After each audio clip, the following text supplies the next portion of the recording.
this tall. And you got some kids in there that can. And he weighed just under 200 pounds. They do a double one where they jump onto a platform and then jump sideways onto it and then jump sideways back off and then flip and do it the opposite way. You go there and show them how to do it. No. It is 8:30. I call this meeting of the Riley County Commission to order. Everybody please join me in the Pledge of Allegiance. I pledge allegiance to the flag of the United States of America and to the republic for which it stands, one nation, under God, indivisible, with liberty and justice for all. Okay. Good morning, everybody. I don't think we got all that rain that we were supposed to get, but some sunshine would be nice maybe for the weekend as at least they're forecasting so far. But it is Kansas and it is March, so who knows? Changes on that. Exactly. So we will go ahead this morning and start off with some public comments. I didn't see anybody up on Zoom. Just in case I missed that, is there anybody up on Zoom that has anything to say this morning? Okay, seeing nobody, we'll move here to the chamber. Nothing from John, nothing from Clancy. Or is it Clancy even down here? Okay. Okay, seeing nothing then, I'll close public comment. We'll move to commission comments and we'll start with Commissioner McKinley. Monday, we all attended the intergovernmental luncheon. Clancy and Greg gave a presentation on the dark store appraisal problems. And we were informed that we'd lost the Home Depot case with BOCC. If this continues, there's been pretty good news coverage on it. If this continues, other big boxes, it can cause property taxes on everybody else to go up to cover what we're losing from them. The dark store system appraises the buildings as if they were a vacant, unused building, and other properties, including homes, are appraised as the present condition. And there are two bills in the legislature trying to clarify this and exclude that type of valuation. The second presentation was by Stephanie Peterson from Flint Hills MPO. She discussed the proposed changes to the MSA and UZA, how they might affect this area. It's believed even if they do raise the metropolitan statistical requirements to 100,000, that we would be grandfathered in. But and these designations affect how some of the federal money is distributed.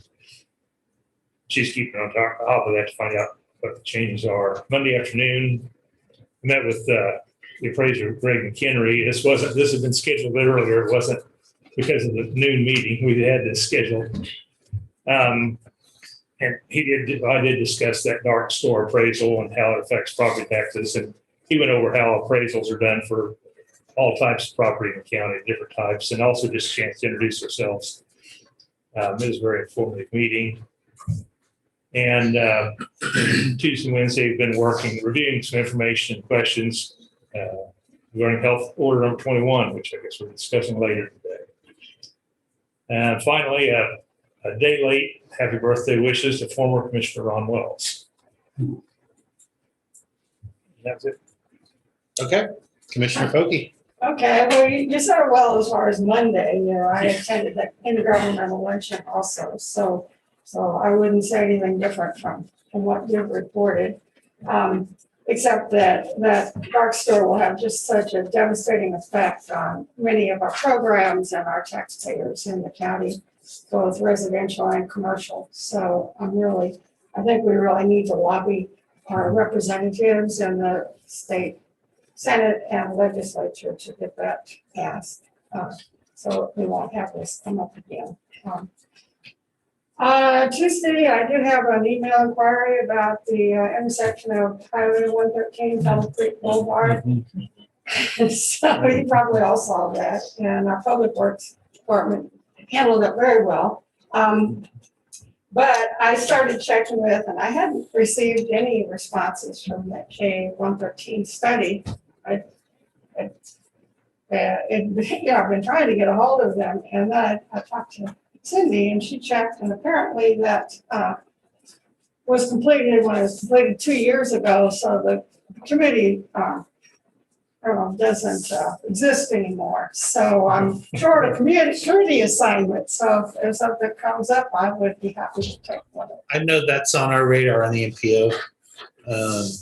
And moving down the way to 13 down there, KDOT's in that initial consult state, whatever that ends up being. But that's being discussed, and the concerns and the issues at both locations are well known and being discussed as a way to, I guess, as it'll be a roundabout, probably similar to something out of Scenic Drive, something like that's probably what's going to go in. That's what I'm assuming. Would that be about right, John?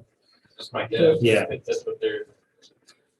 How they locate that, how they locate that through topography and geography is yet to be seen, and how that gets completely financed is yet to be seen, but it's on the radar. It is on the radar, and yeah, I knew it was, but I was trying to talk to them. I am going to get a report from Public Works. There is a report on file, which I haven't seen, so.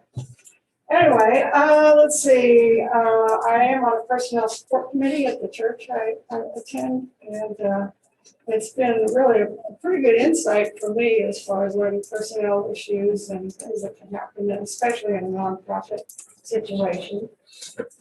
Started to review the law board appointment process given to us on Monday, and I'll send suggestions to Cindy in the next week.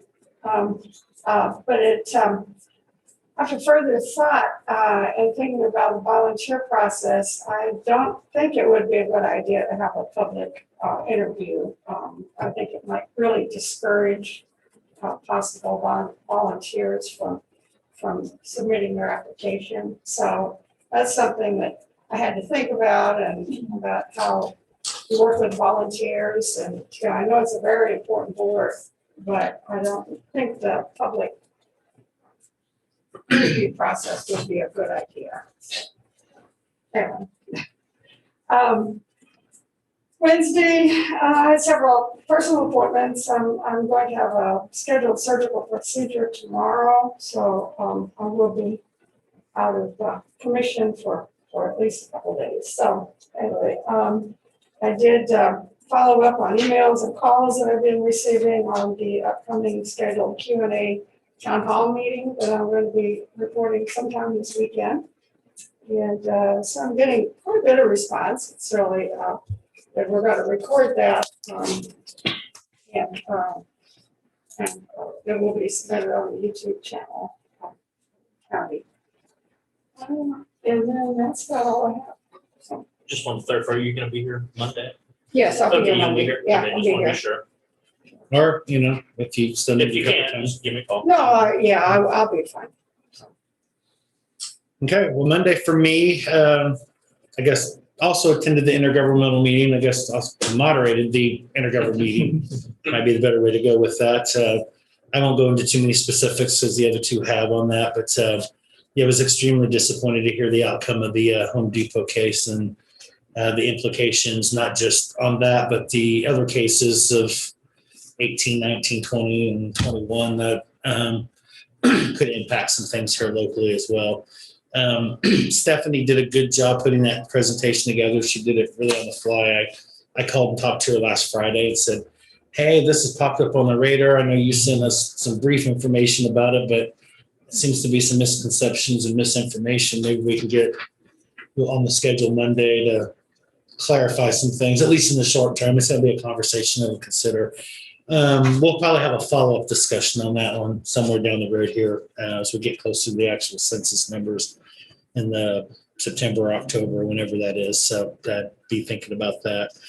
I always like these updates because you get the updates from all the other local entities and see what they're working on and progress on certain things and how they're working and adjusting in these times with the pandemic. Hopefully at some point in time, you'll be able to see one of those in person as we used to do. It seems like eternity now, but we'll discuss that down the road and see where that goes. Monday afternoon, I have my usual community leader Zoom. The dialogue continues to kind of center on the logistics of the vaccination process here, both locally and regionally. We got updates from our EOC, University, Lafayette Health Center in Manhattan. sent you via Christie as to how each one of those are kind of working in this scenario. I'm trying to move through into now phase 3 and phase 4. Trying to develop some kind of an idea or plan for reporting tactics to get all concernable vaccination information together so that we have a good basic solid numbers of what's going on, both with the health department, the hospital, the pharmacies, and all the other private entities that are doing that. We'll see how that goes. I think it would be good when we're developing policies and trying to get through the end of this to know completely where we're at. How many people have a first shot? How many people have a second shot? So on and so forth, so that we can make better informed and timely decisions moving forward. Also Monday, I went out and took a tour of the well health testing site over off of Tuttle Creek Boulevard up there. They've got a good setup that works both indoor and outdoor. Of course, it was raining on Monday, so they were actually indoor. They're making plans, as been discussed, to be out there till about mid to late May, is contractually speaking. And they're doing a roughly 25 to 30 tests daily at that site. They said it was a little slow on Monday. Might have been the weather, beginning of the week, so on and so forth. So kind of gives you an idea at least where they're at with that. Tuesday afternoon, I had my monthly Zoom meeting with the board of directors for Pawnee Mental Health. I'm also sit on the finance committee, and we got an update there. We heard from the first time from their newly formed diversion inclusion group committee that they put together to analyze some things from within. They had a really good presentation, a set of testimonials from each one of them. Gary County is the county of the month for Pawnee during this particular meeting. Had a discussion of some new board members, including one from Riley County that we've confirmed. So we're full again on the Riley County side anyway. Got a complete financial report, executive director's report, some updates from staff, and some dialogue on Pawnee's mental health proclamations that'll be coming up. Imagine we'll be getting one of those at some point in time, Rich, and I said we'd get it done and taken care of. Wednesday, I attended the 2021 NACO virtual legislative general session conference session. That's a long one. It was pretty good. They had some technical difficulties in trying to keep and make that work. It's much better. I've done it in person last year, done it virtually this year. I really think it's probably better to be done in person, but we're working with what we're working with right now. So, it kind of is what it is. It was a pretty power-packed lineup of people, bipartisan speakers, included Jessica Rosenworcel, who's right now the acting chairwoman of FCC. I was really interested to hear some of their federal proposals on broadband and wireless, as I guess that seems to be my thing. Jeffrey Zients, the White House COVID response coordinator for the administration, was on there. United States House Representative Paul Tonko was on there. Senators Bill Cassidy, Bob Mendez, and Edward Markey were also on the call. And after that, Speaker of the House Nancy Pelosi gave some remarks. And then finally, President Joe Biden himself gave some remarks. And I realized that because he too was a county commissioner to start out with, you'll probably see him active with some of these events through NACO probably during the course of his administration. So went pretty well. Like I said, they had some technical difficulties, but it's the first time we've tried to pull this off, and I guess it is what it is. And then NACO's, I guess, hierarchy, executive director, president, chimed in there. And then they had some candidates for second vice president that'll be coming up in the summer. They're moving dates. This year's annual conference and expo will not be in Travis County, which is Austin. They're moving it to Prince Charles? No. Prince something, Maryland, just outside of DC. It's going to be sorry? No. There was another one. I'll look. They're supposed to be sending some information, but I think that's it right there. Yeah. Thank you for the clarification. A lot of information here. That's my bad. They wanted to be maybe a little closer to DC because we didn't have the policy conference this year virtually, so there's a chance to connect. It's going to be a hybrid model. That's going to be, you can do it in person or you're going to be able to do it virtually. And we'll just see how it goes. I think that's in mid-July. The date's still right, but if they're going back to Orlando as they had planned to do last year, and then 2023 will be Austin. So this have got a game plan for everything.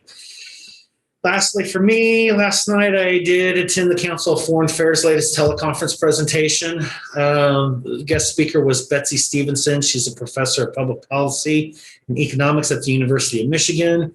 Her presentation centered around the new U.S. stimulus bill and how it will shape the nation's economic competitiveness, both domestically and abroad. I liked her thoughts on how that may work abroad. I still have a lot of concerns about the impact of this domestically in 5, 8, 10 years down the road. But other than that, that's all I got. It's been a week, so we'll move on to some business. First item I have is highway use permit for Evergy, requesting permission to work around here and install a 24-inch by 40-foot permanent steel culvert within Blair, east side of Creek Road.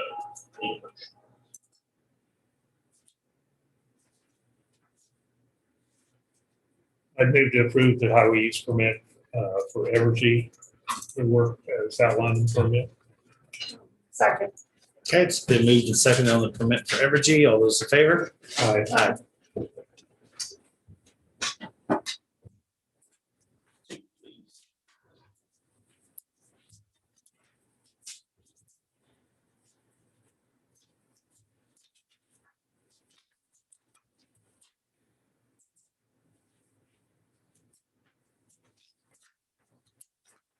Thank you.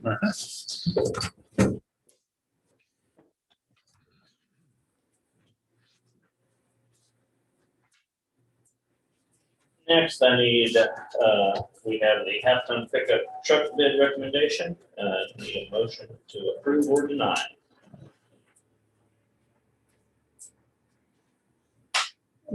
This is the one we approved before. So, okay, I make a motion to approve the half-ton pickup bid recommendation from the planning director. I'll second. Okay, there's also an additional expenditure for bed cover. Do we want to include that in the motion as well? I'll accept an amended motion at that point. Yes, yeah, I would amend the motion to include the bed cover for an additional $1,622.65. So the total bid would be $30,555.65. I'm glad you did that. Did you second? I'll second. Okay. It's been moved and seconded on the bid recommendation for the half-ton pickup for planning and development. All those in favor? Aye. Next question, I have Raleigh County Personnel Action Forms. Nina Bloom, new hire as new clerical assistant planning and development department. Bradley Denton, new hire as a COVID-19 tracer health department. Jessica Cruz, appraiser 2 in the appraiser's office, separation of service. And Connor Reeves, roadside maintenance in the noxious weed department, separation of service. All three, please.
So who is the new, board member for county health? Danita McDonald. Okay. She's a wife of City Commissioner Estabrook. Yeah. Okay. Next. Sorry. Next, commissioners need a motion to approve payroll and accounts payable. Move to approve payroll and accounts payable. Got a lot of people worried there for just a second. Is that been seconded? Oh, second. Okay. I was Been moved thinking, I was just thinking, why would we disapprove it? Was it, Not if there's certain things you value, you probably won't. It's been moved and seconded to approve payroll and accounts. All those in favor? Aye. Bye. Commissioners all have the documents for you to sign. We usually have documents for you to sign today, but software company was doing an upgrade, so the documents will be ready for on Monday's meeting. Okay. For you to sign. Ready for the minutes when ready to review the minutes when the commissioners are. Ready to go? Okay, we'll start with page 1. Page 2. Page 3. Page 4. Page 5.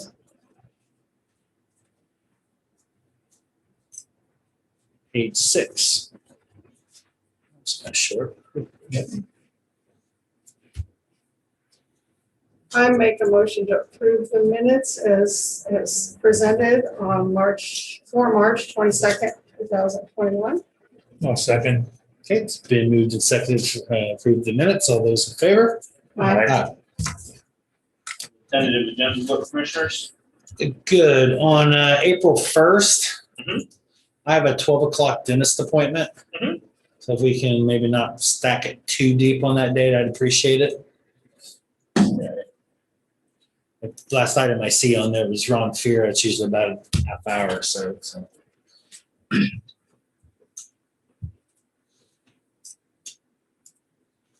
And I have nothing for either one of the next week's press conferences.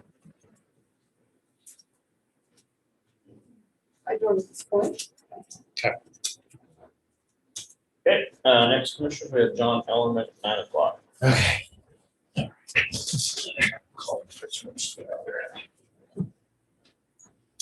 Morning.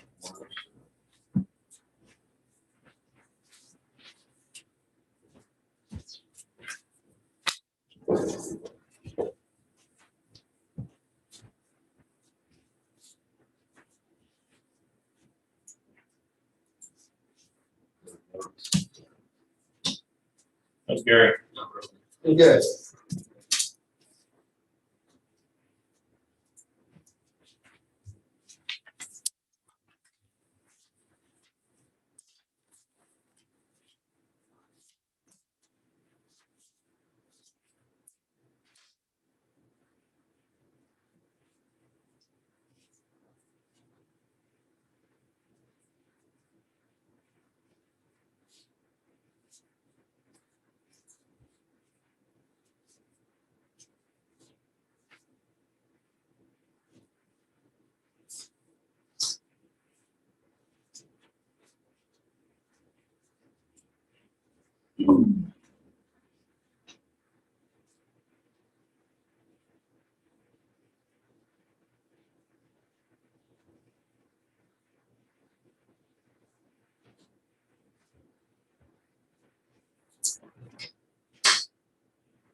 That always would take care.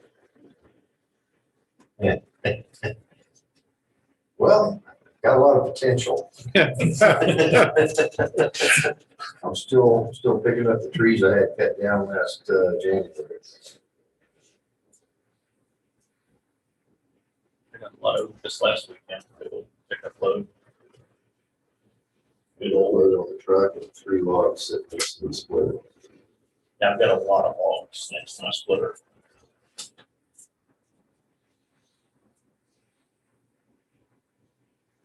Couple of them I shouldn't have picked up, but I did, but my son was with me, so I didn't get them there somehow. Yeah, well, they started a couple miles from my house. It's over, over on Butler's property.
Okay, it's 9 a.m.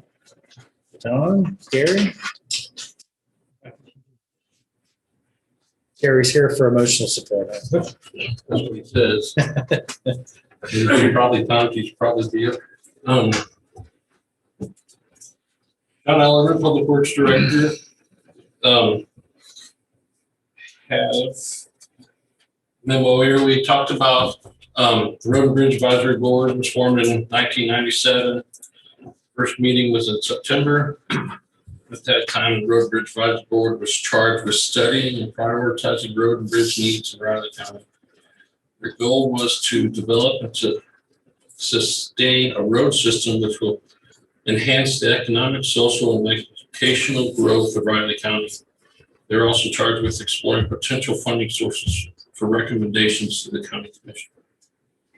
Ultimately, the Road and Bridge Advisory Board recommended using the sales tax as opposed to a property tax to fund a list of road and bridge improvement projects. The original sales tax was passed for the title or the theme was Roads and Jobs. In November 2002, general election, collection of the asset sales tax for the road and bridge project began in 2004 after the law enforcement center was paid off. In 2002, Road and Bridge Advisory Board believed the sales tax was a preferred revenue source for pre-tax. Current asset sales tax was approved by voters in November 2012, collections beginning in 2013, June. Current list of sales tax projects consist of 12 culvert replacements, 15 bridge replacements, 2 road construction projects, reconstruction projects, and 9 overlays. Estimated cost of the projects was $22,500,000. I guess I don't have to, but then there I summarized what the projects were. Are 12 parts. As of now, there's about 8 culverts completed. 9 of the bridges have been completed. All the reconstruction projects, I say completed. The asterisk there was Medall Creek Road was designed and bids were taken, but the bids were so high that the project was canceled. So that money was then set aside or used for other projects. And then 60 overlays with this year's overlay yet to happen.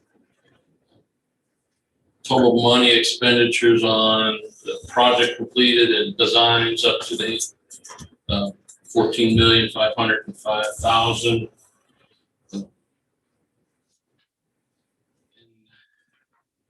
I try to estimate the rest of the sales tax revenues. The projected numbers come off of Tammy's report that she showed me a couple weeks ago or last week.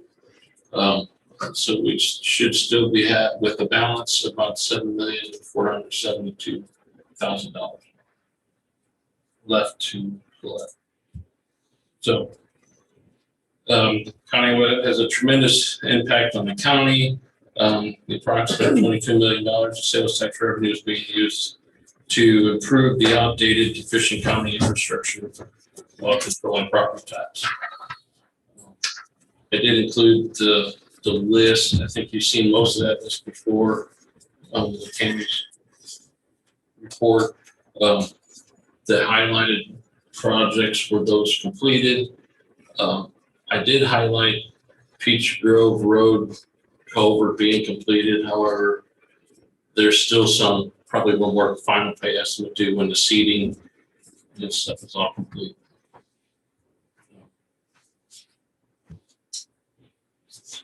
That's in that list. So you have that list that's completed and not complete project. And the rest, I guess, I stand for questions on information or whatever you were asking, needing to know that I covered. Keep in mind that, well, I've basically seen this presentation already, so this is really for your guys' knowledge and effort as we develop how we're going to pay for these things. These are, keep in mind, these are the ones that we've identified through this process of 5 or 10 years or whatever it's going to be. Keep in mind that will probably be more. I'm correct. I'm following your question. Well, I mean, these are the ones that we've identified as being needed right now to replace or repaired or what have you. But over the course of time, there will be others. There'll be. These are projects that we developed prior to the sales tax going on remote. Right. The staff, along with Road and Bridge Advisory Board, put this list together. And as we went out, and We got people trying to listen in. So okay. Well, this is a list of projects that were put together prior to the ballot for the 2012 sales tax, and it's put together by staff and the Road and Bridge Advisory Board. And when the informational meetings were held throughout the county to talk about the sales tax on the ballot, these are the projects that we told the public, this is what we're going to use the money for. Okay. These are the projects that we're going to do. And if there is additional funding left in this, there are always projects out there that need to be funded. Road and Bridge Advisory Board also developed a program or recommended program for any future sales tax. And that's out there on our W drive now. That's what I thought you had. You've been working on the list for the next 10 years. We got that together. Yeah. That was my question. Okay. And this one, here's what we've got. Revenue now should cover all the rest of these projects over the next couple of years, right? No. No?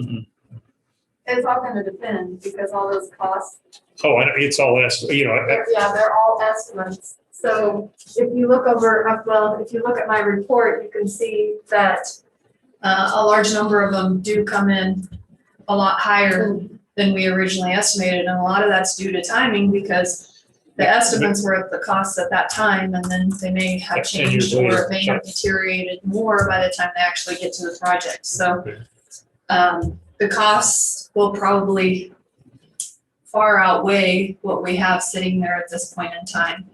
And, you know, the thing to keep in mind is we do have some federal fund exchange monies that are for transportation projects that we hold in CIP. So when Leon was here, he did move some of those project costs into the CIP to use those federal fund exchange dollars. So every effort is made to use all the dollars available to try to minimize costs and make these monies stretch as far as you can. But in the end, you know, the roads need constant repair, Oh, the yeah, bridges they- need constant repair. So there's a possibility it could go that far, but I would say no. Okay. And just so you know, on average for what the sales tax revenue is based on our valuation and the value of a mill, that averages from 2013 to 2021 Yeah, okay, that's- about 2.85 mils a year. So when you're looking at those costs, that's how much, if we don't have sales tax, we would have to look at increasing our budget at least by 2.85 mils. The thing to keep in mind with that is if you increase it by 2.85 mils, that affects only Riley County, whereas sales tax affects everyone that comes into our district. So the cost is spread over many more people using a sales tax than it is for property tax. And that's the breakdown for me why I tend to favor the sales tax. In most circumstances, I would say property tax would be better to do this, but when many of us aren't going to be using most of this infrastructure, if you plot that out on a map, it would be better to spread it out over as many different entities that spend time, work, play, buy stuff, in Riley County over the course of time. And they do use our bridges, they do use our roads, Yeah, so when they come here, they do use them, so they're getting a benefit from having that sales tax. In the past, it's been divided between Manhattan, Riley County, Lairville, Ogden, Randolph, Riley, and I know some of the discussion is around, how you're going to address it on a ballot if it does go forward for questions. So, the small cities, they, in the past, have received about 3% of the dollars that are collected in total as a unit. So, that's about 17,000 a year for Leonardville, 83 to 85,000 for Ogden, around 6,000 for Randolph, 45,000 for Riley, and Manhattan was benefiting. They were getting around 3 million. Now I know they have their own sales tax, and so those are also things that you would discuss at that time, but those are just some figures that you can look at. And if you need more exact information and spreadsheets, I can put it up on the screen in a different presentation if you'd like.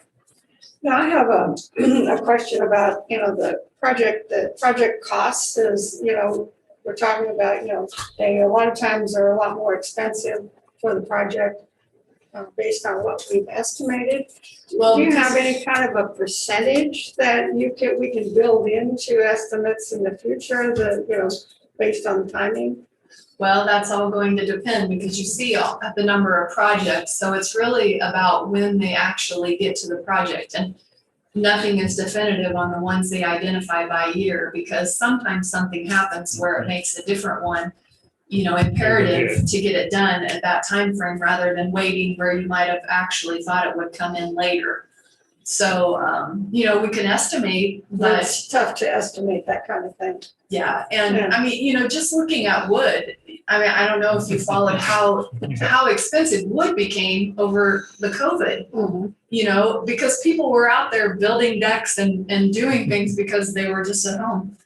But the wood costs went up tremendously in 2020. So, there's a lot of different factors. It's going to depend on who you have bid the project, how far they come, and labor costs may even increase based on what they have to pay in gas to get here. Fuel costs are you know, you don't know. You can always estimate, but no one has a crystal ball to tell you exactly what to expect. Okay. And they never seem to go down No. in that equation either, just for, Well, and the supply sources are really delayed, you know, a lot of it due to manufacturing. Yep. A lot of product because of the COVID and the shutdowns all Yep, over. shutdowns. So it takes a long time to get products a lot of times. too. Exactly. Part depends on what the other counties are doing, how busy these contractors are somewhere else, you know. If there's a whole lot of stuff coming out, they don't have to bid it as tight as if there's only a couple, if we're the only job out there, there's gonna be a lot more bidders. So you just, it's all a guess. And you know, we do have the federal fund exchange monies and we are relying on some of those dollars to take up those costs. And that does help, but it doesn't take the costs away. go ahead, Rich. So Gary and John, we know some of these projects will not get completed. What do you guys foresee as projects that are needed in the future? I mean, you see that we have a large need for continued additional revenue for road and bridge projects in the future.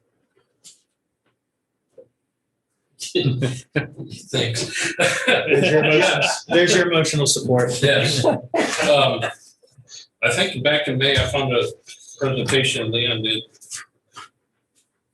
highlighting projects that would go against the next 2022 on sales tax. And there's not a lack of projects. Another 13 culverts, 12 bridges, 3 reconstruction projects.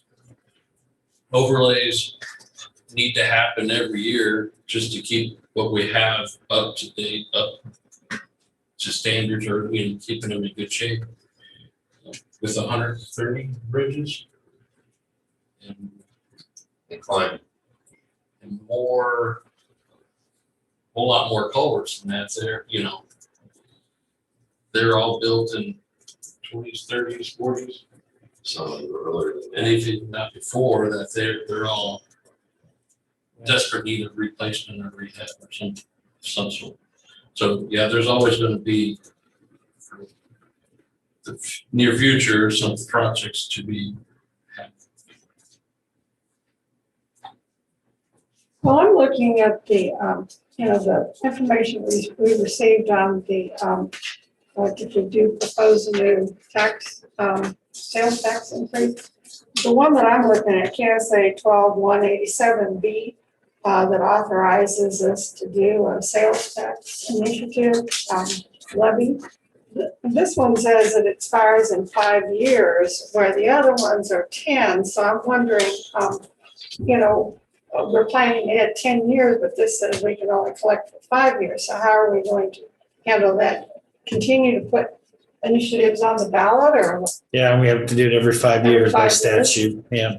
that's really tough to plan ahead with that. So, How, Richmond, when in 12 for the last election, did it pass easily or? Well, I do not have those, I can get it real quick. Yeah, I should ask her. I just sitting here today, I was wondering, I was thinking it did. I I think pull it up is. I there. was It wasn't thinking real close. Hmm? It wasn't real I was close. thinking it was the. I just didn't know, I mean, It wasn't I understand real close, but at the same time, we were tied in with the city on this one. yeah, And actually, the city was part of our presentation. Now, the one that the city just got passed, is that a 5-year program? or is That's it 10. 10. That's the difference is that's a municipal sales tax and this is a county sales tax. So we're subjected to state statutes on there with home rule. The city could develop that their own way. I wondered why there's. Yeah. Is that because the city was a part of the ones before, so we could do Right. it as a 10. But it was a county tax. But because the city was involved, Correct. you could take it. We had to do some legal maneuvering or something on that, if I remember right. Is that right, Rich? The vote was yes, 11,956, no's was 8,200. So it did pass pretty easily. Sorry, The drafting of the current county tax with the city required a interlocal agreement both times that had to be signed off on by the AG, correct? No. No. The first one, in 2002, was an interlocal, Okay. but then when it was 2012, going by the statute where it divided it based on the state statute Okay. calculation. Which is why the city wanted to go a different direction ultimately. well, I mean, I don't think that's the reason why, because actually the 2012 one, they got a much bigger piece of the pie than they did of the 2002 one, because that one had an interlocal agreement, allowing Riley County to get more funding than statutorily allowed us to. So, yeah, the whole reason, I think the gist of the reason why the city did what they did this last election to capture the additional revenue in Potawatomi County.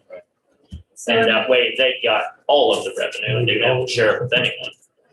So the 2002, the city of Manhattan was getting 55%, the county was 42%, and the small cities were 3%, and that was on an interlocal agreement.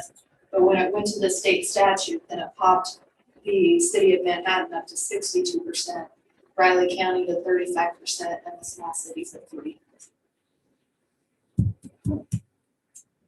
But yeah, that is the downfall, and that's why the previous county commissions, they had that authority to do the 5-year one solely, but yeah, going to the election every 5 years, and plus, they felt it was a good benefit for everyone, to share in the sales tax for the road and bridge projects, because we all had them, including the small cities. Another reason why they went the route that they went initially the first 2 times.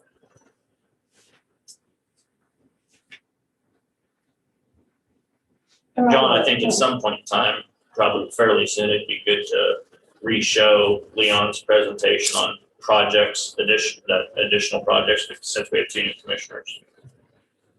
Get that on the agenda. And you might, I have one, so you don't have to worry about me, but you might provide a hard copy of that information as well.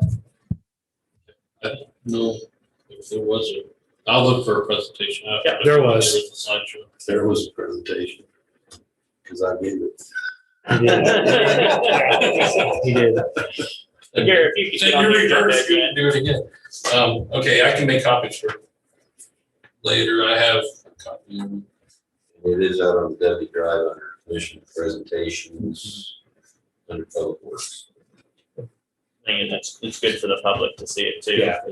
If you decide to go forward, and I think that's kind of why this is on the agenda today, commissioners.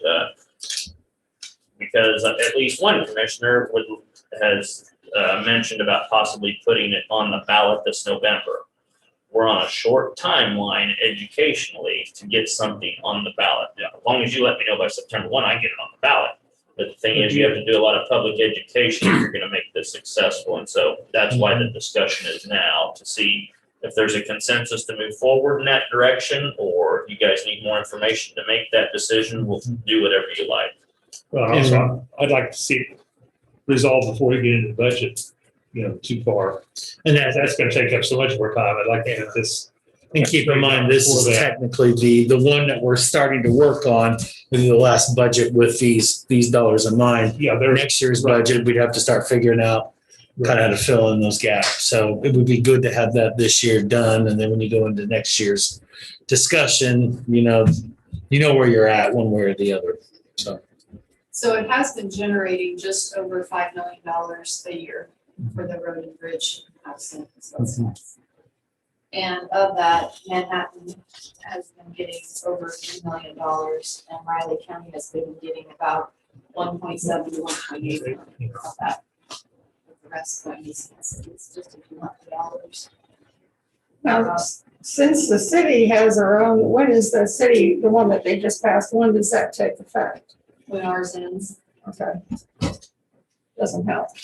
I do believe the city has one that's coming close to sunsetting, the one that they did for another sales tax that they have. For maybe the gym or something. We could look into that. That's It's like a the, 0.2. yeah, that's the one for street maintenance or whatnot, but that passed in 2016.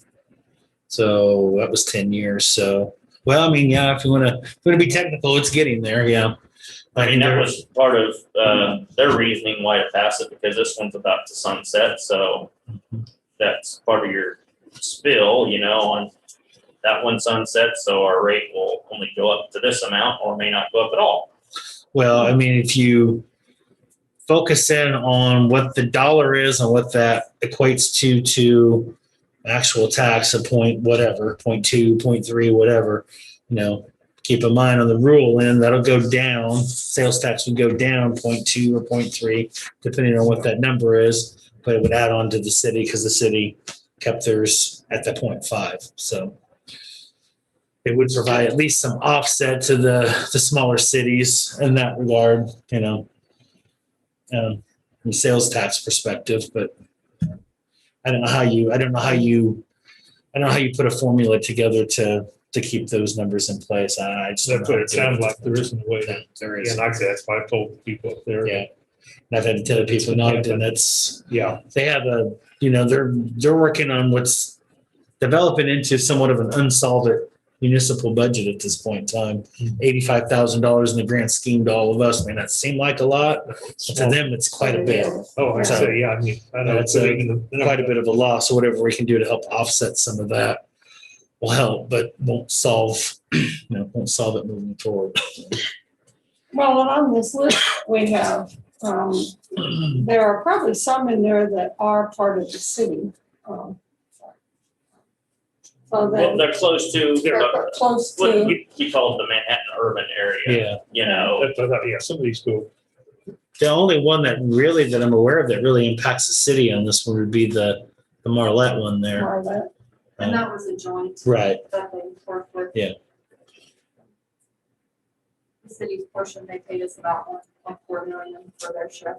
Mhm. That went back into the sales tax. It did. Yeah. Okay. Well, but I think in there another section of Marlette on the next 10-year plan. On the next list, we're recommending going from where we stopped on the east side of Marlette and taking it over to Browning, Mhm. which is where our meetings. I remember that, saw that presentation he did. And the city anticipates Marlette actually becoming the next arterial, the next Kimball Avenue. Yeah. So.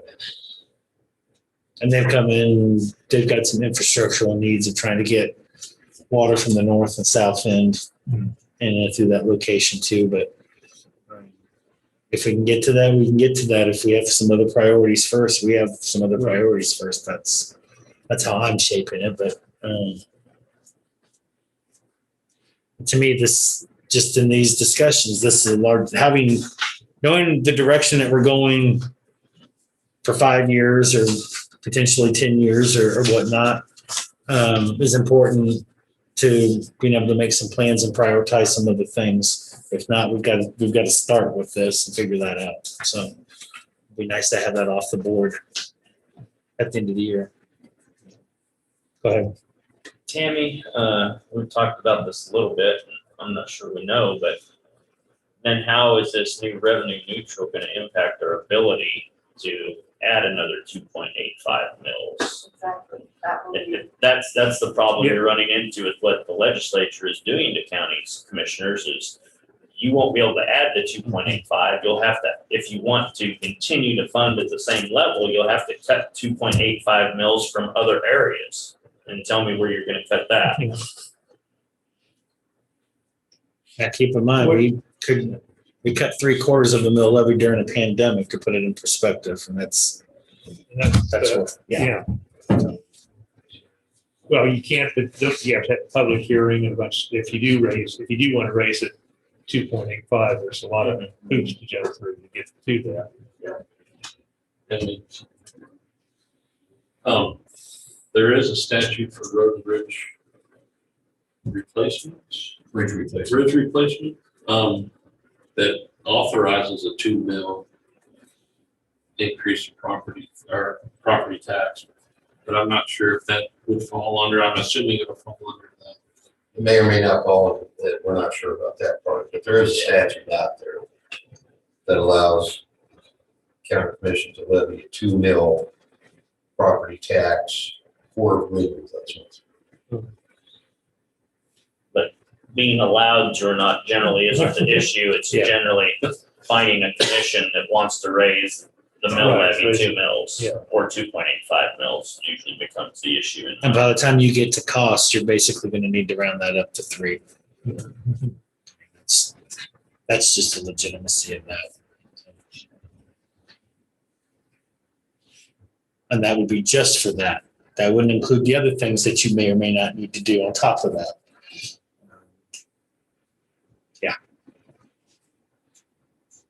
So just all staff would like is, consensus on which way you want us to go. It's providing additional information. Let Let's us see know the- what you need to yeah. help you make your decisions on what you guys want to do. I'd like to see that I'd like for them to be able to see that full presentation that we gave Gary and start to develop it probably off of that. Did you say you want Gary to give you that presentation? Or whomever, I'm sorry. He gave it last time, that's fine. Whomever, but Right, but I think they need to be able to see each one of them, and I think the public needs to be able to see pictures of deterioration and know that we're not just spouting off here. It's a real and an important thing. So Well, like we said, a lot of these bridges were put in the 20s or 30s when the equipment going across them, the loads put on them were not anywhere near what they are now. no, they're not. And normally, most structures like this have like a 50-year design life. We've got some of them out there that are pushing 100. John? Sure. I think that this John. yeah, we're gonna have to clarify. I think time is of the essence of this. It's really probably too late to get it on Monday's agenda. I know you have a deadline on April 1st, but it's at 10:30. We could probably have it at 11 or 10:50 and be done by 11:15. Is that okay to add one more item to April 1st? So these guys can prepare and get it on there. Yeah, I guess we're gonna have I mean, to. just the farther we push it out, I think we'll get you done way before noon. Well, I need time to be able to go home and change. The other thing we were putting up was doing like a tour for us to go out and look at the different bridges and replacements. I think that would be important to look at those and discuss them in the field on which ones are really bad and which ones. So I can do that, try to do that for the next week. Yeah, that would be good. Yeah. I think the Well, look weather at is- the ones we're proposing or the ones we've done. Oh, well. Some of each, really. Go ahead, I'm just saying maybe some of each. yeah. We don't have to have the whole list, but just kind of samples, Kind of take North County and South County 2 different days, And you're not gonna be able to hit all of North County in one day. Well, I think like Commissioner Kelly said, sampling some that are fairly new, some that are, some that are under construction, some that date back 100 years or 50 years. And so we can see what happens in the field to these parts of these roads and bridges over a period of time. I would, because I don't have the background on it.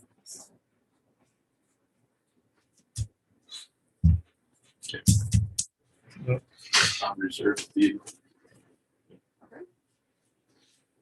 What would be a good time frame to start developing this by? End of A month April? ago. yesterday.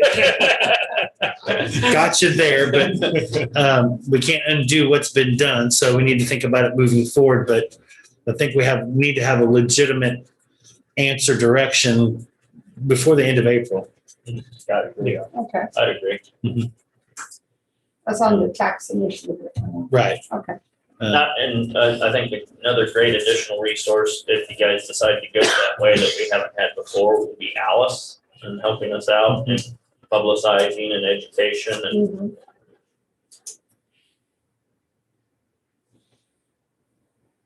because it's a lot of work. I think, Gary, there was even a speakers bureau we formed, wasn't there? Well, Dave Lewis made most of the presentations, Commissioner Lewis. Commissioner McCall making several. The city was usually represented by Lauren Palmer, who was the assistant city manager at the time. think Jason Hilgers did it a couple times. I know Ron Freer made a couple of them also.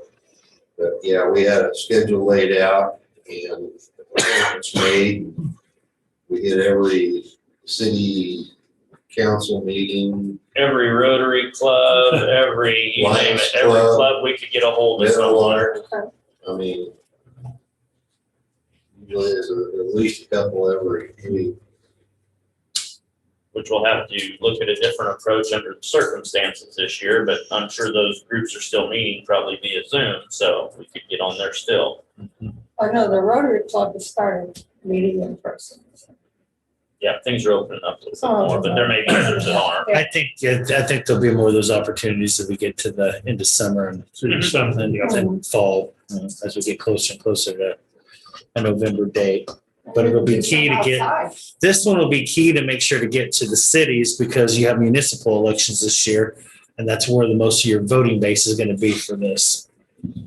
So, Yeah, if you can get that on there, John, for 10:50 on Thursday, should just take about 20 minutes, if that.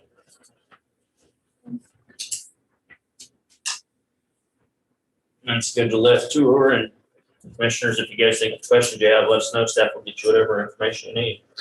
it may be a good idea in the meantime to start with, when I do it by consensus, or maybe we need to do it by motion, I don't know, to start developing some language for it. At least get that process out of the way. And if we choose to, then it's already done. If we don't, then no harm, no foul. Or wouldn't that be illegal? Wouldn't that be something Clancy would? Oh, yeah, that'd be something. Yeah. Yeah, for sure. But just to get the moving parts kind of working so we can consolidate our efforts and time. And I'm sure we'll use Mary Carson as a resource to Okay. develop that question to be sure it's all done appropriately. If that's okay with everybody, in short. Is there a consensus to go that direction to develop a draft sales tax question? Yes, I think so. Okay. Yeah. Okay.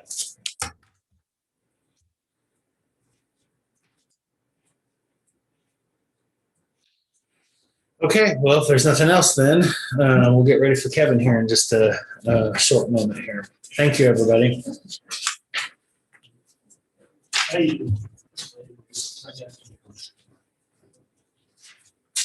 And it is 9:35, so Kevin, you're up.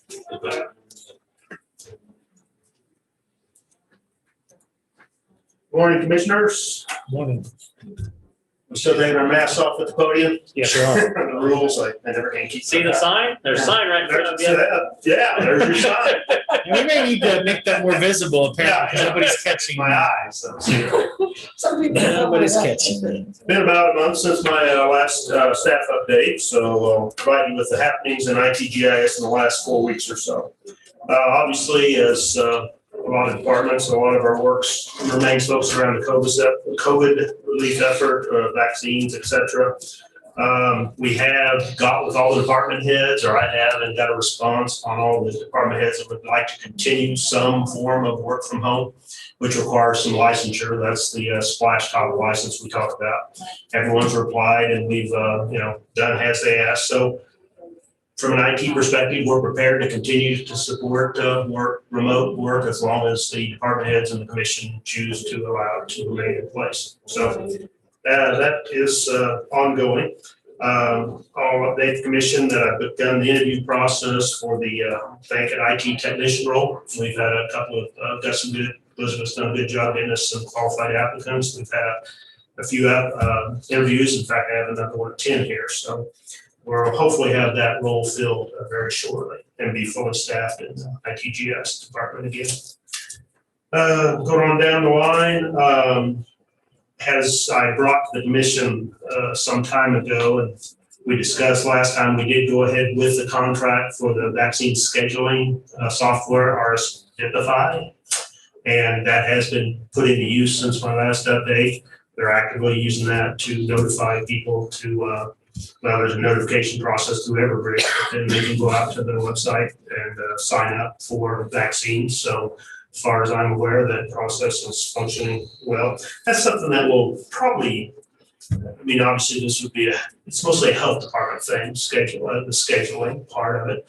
But one would think that we need a scheduling tool ongoing, would be helpful for, I mean, if COVID comes back, obviously, at a later date, or other WIC clinics or flu shots or whatever, just having a scheduling software in place.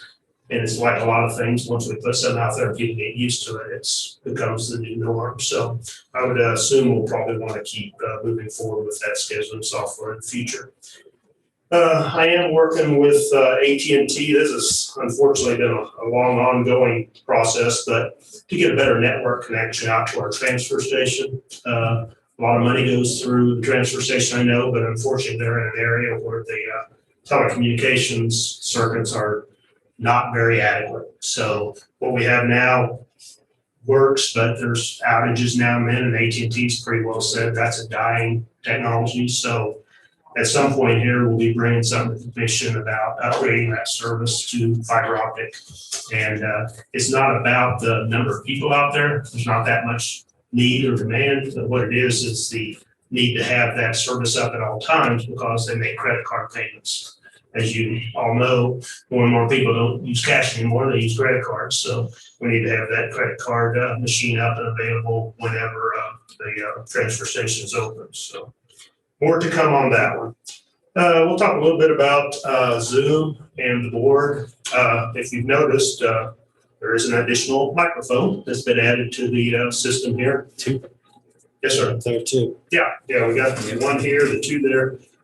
We've done some work on the background. Tyler, IT technicians, upgraded some of the software that drives these cameras. That was one problem that was mentioned and was popping up where one of the microphones would drop out. That was the software locking up on the PC. So he's done some work to make sure that gets refreshed every time the board meeting starts.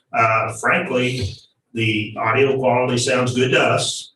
Somebody needs to tell us if there's any problems. But you get out there and listen to the YouTube stream, sounds good. Zoom, we tweak the microphones at the other end, they sound good. Really, and Commissioner Ford, we talked a little bit about, just kind of see where we're at with this. Right now, we seem to be in a stable place. It's working. I know some of the things that have been mentioned that would be more advanced, like can we focus on who the individual who's talking?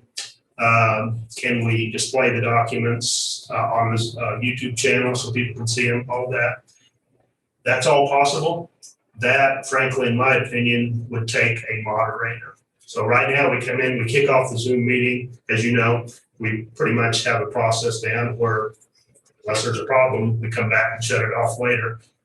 The next step would be, if you want to do more, frankly, the next step would be to have somebody sit and moderate the meeting, be able to choose the camera views, be able to display the documents. Obviously, the speaker may not even know how, and that wouldn't be a duty of the board, of course.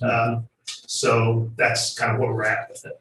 So I guess I will wait to hear more from the board if there's any desire to change the current process. I think we're stable at this point. No questions on that? Do you have someone on staff that could be a moderator, or would that have to be an extra person? Well, I think, I wouldn't speak for any of the other department heads, obviously, but from an IT perspective, that would cut into our duties. We would probably, that would have to be something we would have to assign. And then anytime you assign a duty like that, I found over many years, always have a backup or two because people get sick or show up, whatever. And obviously, when it comes to this meeting, the show must go on. So generally speaking, I would think that would be a new duty to be assigned. A new position. Yeah. So. It'd be a part-time, 2 days a week type of thing. Yeah, that's and then, does it expand to other meetings the board might have, that sort of thing? The technology's there. Things can be done. It's more of a question of, are we adequate with where we're at for now? And we can always revisit that issue at a later date. I wonder if we could get like a technology intern that might be interested in doing something like that. I've had in my 7 years here, early on, I had an intern position. I did cut that position many years ago because we hadn't filled it. But yeah, to your point, Yeah. probably possible. I know the university's always looking for places for interns, so that might be something we might want to try out, see how it would work. Yeah, I don't currently have anything in that capacity, but to your point, I'm sure that anything's possible. So I'll take a note. Okay, thank you. Mhm. It's just, I think, we'll have to remember, and maybe it's some education we need to do the public too. The commission packets, all the information that is on the screen is out on the website. So And we- everything that's presented to the board is out on the website. I understand it might not be zoomed in, on YouTube, but it is accessible. And always has been. Yeah. And when somebody is speaking on Zoom, it pops up on the live stream now. Right, that's So if they have a shared screen and that visual there, that would show up, correct? That's an edit that we've discussed and has been made. So yeah, it's more around some of the more elaborate places, like bigger counties, whatever. They have somebody managing multiple cameras, so you get the angle of maybe just Commissioner Ford when he talks is showing. or Rich, Oh, whatever. Yeah, We don't want to do that. We don't want to do that for sure. yeah, well, we've accomplished that goal by putting in our camera work with a wide angle. It covers all of it. Yeah, Well, then it's two positions because then you gotta get a makeup artist. Yeah. A really good one, which is really, really costly too. come on, it's fine. Okay, thank you. So we've been in discussion, PIO and I, with the Civics Plus, our web hosting company here in town. Basically, we're available to have a update to our website, refresh, they call it, every 4 years. Our last update was in 2017. We started mid-2017, February 2018, we went live with the new website. There was some additional cost at that time because at that time, we weren't a mobile-friendly website. You couldn't use it on a telephone, basically, and think about how many people only use telephones nowadays. So there was a few $1,000s we had to spend to make ourselves mobile-friendly, a responsive website, they call it. This upgrade should be included in the yearly maintenance that I pay. So more to come on that. I think Alice is going to run with that one, and we will run together with that one, basically, but we'll be going to the department heads with some ideas, that sort of thing. And much like last time, I guess it's before any of you were here perhaps, but we came to the board with some screenshots of what it would look like, a color scheme, layout, that sort of thing. This is out of my wheelhouse. Working, yes. Design, no. So I will certainly be glad to have Alex's support to make this as citizen friendly as possible. Okay, so that's about it for IT, unless there's any questions on the GIS side. It is, again, a huge effort, a big part of our effort, I should say. It is actually going down, but COVID vaccine support, as we work with EOC, et cetera, to get the folks that need to get the vaccine and send out the notifications. There's back-end work that needs to be done to the data. Our GIS and IT departments are both involved in that, along with the health department. Contact tracing support, we're working with them on the Monday, Wednesday, Friday updates to the dashboard that's out on the website, tells how many cases, et cetera, et cetera. That's, I mean, it's nothing new, but it's something I just wanted to mention that we'll continue to work with. We are working on something, and Rich should be going live with it pretty soon. It's a new piece to our new application, working with our GIS website vendor to allow the clerk themselves to do the 200-foot boundary surveys that they now have to come to GIS for. We don't mind doing it, but it delays the process. And at a fairly minimal cost, we're able to develop an application, or North Point, our vendor is, to allow the clerks to do that themselves. So a little enhancement we're working on. And lastly, I'll just mention that we did update all the county data layers to reflect the recent city council decision to rename 17th Street. So all the work has been done on the county GIS website side of things. Yes, sir. And when those things are done, cities and other entities that do that stuff don't realize that it's not just as easy as passing a resolution or ordinance. Our software vendor for our tax roll system and tax statements is having to redo their product because it's such a long name. And so while those the true cost is never looked into when those decisions are made, or are we contacted about it, but we do have to make those, and that's an additional cost that wasn't budgeted, but we have to get it done. And yeah, that has been completed, but yeah, correct. There's some work on the back end that has to happen. There usually is. So, really, that's pretty much it from the ITGIS side for last month or so, unless the board has any questions. I have another one, Yes, ma'am. back to IT, and I forgot to ask you, you talked about, you had, gotten numbers on how many people are working remotely. Do you have that note, how many people are in the county working remotely? Well, and I will modify that statement slightly. I have numbers on how many licenses we purchase. So when you buy this license to work remotely, it's an annual license. Whether it's used once a month or every other day, that's totally a department head decision. But the number of licenses we purchased, it was in the 60 range, 60 to, I will double check and let you know, because I did not count we had department heads that dropped the number. Right. Now, some departments, because COVID's still here and who knows what will happen this fall, et cetera. Many people elected to keep their key positions, keep the license, but ones that were not as critical, they elected to go ahead and drop them. And we can always renew at any time. It was just, there wasn't any sense to buy renew the exact number of licenses we had at the height of the COVID work from home effort. Wasn't any sense to renew all of them if the department head didn't desire to. Right, So- yeah. I was just kind of curious on where we were as far as the actual employees. And I know that Elizabeth had sent out a questionnaire to the department heads. And I was just wondering if that was that number or where we were on that. Yeah, I think from a licensing perspective, it's under 50, Under but 50. again, I wouldn't know how many people are actively using them on a day-to-day Okay, basis. It's that's not a available for per their use. person, it's like, It's per person, but you can own a license with the thought that I want to keep this license active in case we need to use it next month and then Okay. never use it. And I would have no idea on that, so if that helps. yeah, thank you.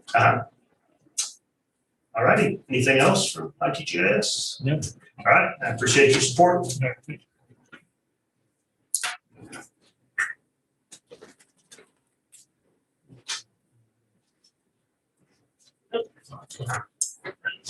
Sorry about this.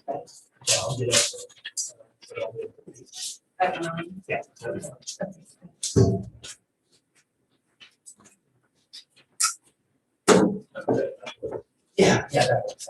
We'll chat a little bit more. Okay, Shelley, it's your time. Good morning. Morning. As I have indicated in my car, half of the staff received their second vaccination last Thursday, and the other half of us received that today. All four of them actually had adverse reactions, if you will, or felt sick after their second vaccination. So the other four of us aren't looking too forward to it, but ready to get it over with. We were notified by the city that through the HUD, the Community Development Block Grant funding opportunity, they are opening up more CARES Act money. And since we received city alcohol funding, we are inquiring to see if we are eligible to receive some additional funding through that funding source. We would only request what we spent. We were reduced $5,990 in 2020. However, during the fourth quarter, knowing we were going to be reduced, we didn't know that the third quarter, we only spent $36.47. So we would only be requesting the difference because we did have to take that out of other funding sources that it was not budgeted for drug testing supplies and drug testing services. So hopefully we will be able to replace those dollars that were spent out of both our core budget and our savings, so to speak. So we might be rushing through a COVID application, there's no due date. It's first come, first serve, and when the money's gone, it's gone. So we are currently working on that application as we speak. We did just receive our first check from the city alcohol for 2021. They were not anticipating a cut. However, the amount was prorated according to the distribution that was received from the state. So we did have a 21% cut in our first quarter 2021 city alcohol allocation. So we will have to make that up somehow. Again, 100% of our drug testing services are paid for out of that grant. So we will either be reducing our drug testing services, writing another grant to, that's a plan, but to replace that or find another way within our existing grants. We received training today on electronic monitoring services. We currently lease 5 units in I'm looking to actually purchase some by the end of June this year so that our cost goes down even more from the leasing amount. We have to add electronic monitoring, the condition, back into our general conditions of probation. And so we met with the courts a couple weeks ago and they were fine with us adding that back in. We're also going to be adding back in the arrest and detain orders specific to electronic monitoring violations. Chief Judge Wilson had authorized several years ago for us to utilize our statutory authority to initiate arrest and detain orders on the spot. And Chief Judge Bannister recently endorsed that authority as well. We actually don't execute the arrest physically, if you will. We are the ones that authorize the arrest. And so whether it's our CPD or Clay County Sheriff's or Clay County PD, they will actually physically be doing the arrest for us. We just have the affidavit authorizing that arrest. We will start with our adult drug court clients once we get that up and running, if they have any violations for electronic monitoring. We aren't ready to expand that across the board to all adult felony offenders because we need to work on some wording of the bonding and bonds with the courts. And we do, again, receive that training today from 12 to 4. It is grant writing time of the year, and I think we have to get our city alcohol grants for 2022 to you by 3 o'clock today. So we are finalizing those as we speak. Just a quick update on drug court. A team of 15 local criminal justice partners will be participating in a 3-day training next week, March 30th through April 1st. And it is all day, all 3 days. That includes Judge Lewison, Judge Bosch, 2 individuals from the Riley County Police Department. The county attorney has a representative, Clay County Attorney, Clay County Police Department, of course, our staff. They originally were going to be in person, and of course with COVID, it'll now be all on Zoom. So that should be interesting for 3 days to be on Zoom. We are all in the process of completing 6 hours of pre-training webinars that we have to pass the quizzes to participate in that training next week. So wish us luck with that. I am applying for a 4-year, $500,000 grant to implement our drug court. Part of it is due March 31st, and the other part of it is due April 14th. It is through the Office of the Bureau of Justice Administration grant, BJA grant. So I, again, will be bringing that forth in a couple of weeks for you to review and look at. It is a very big grant, not only financially, but as far as the requirements of the grant. I think I'm on page 16 of 20 right now and haven't started on the budget. So regarding juvenile intake and assessment officers, we are down to 3, which is not ideal. We like to have 6 to 8 on the roster. I did participate in a virtual job fair with Kansas Works this week. And will participate in the K-State Social Services Career Fair next Tuesday night in hopes of recruiting some applicants for that position. They are on call from 5 p.m. until 6 a.m. Monday through Friday, and then of course 24 hours on the weekends and holidays. And so it is a pretty demanding, time consuming if you're called out 2 or 3 times during the week and you have things to do the next day. So hoping to get some qualified applicants here in the next few weeks. CASA indicated that they needed space for temporary space for about 3 months, 3 to 4 filing cabinets and 1 to 2 desks, somewhere to put that. And we have been utilizing a closet on the 4th floor, right outside of the elevator since we moved in here, Veterans Day of 2002. It has been storage for us. And so I offered them that space for them to use temporarily.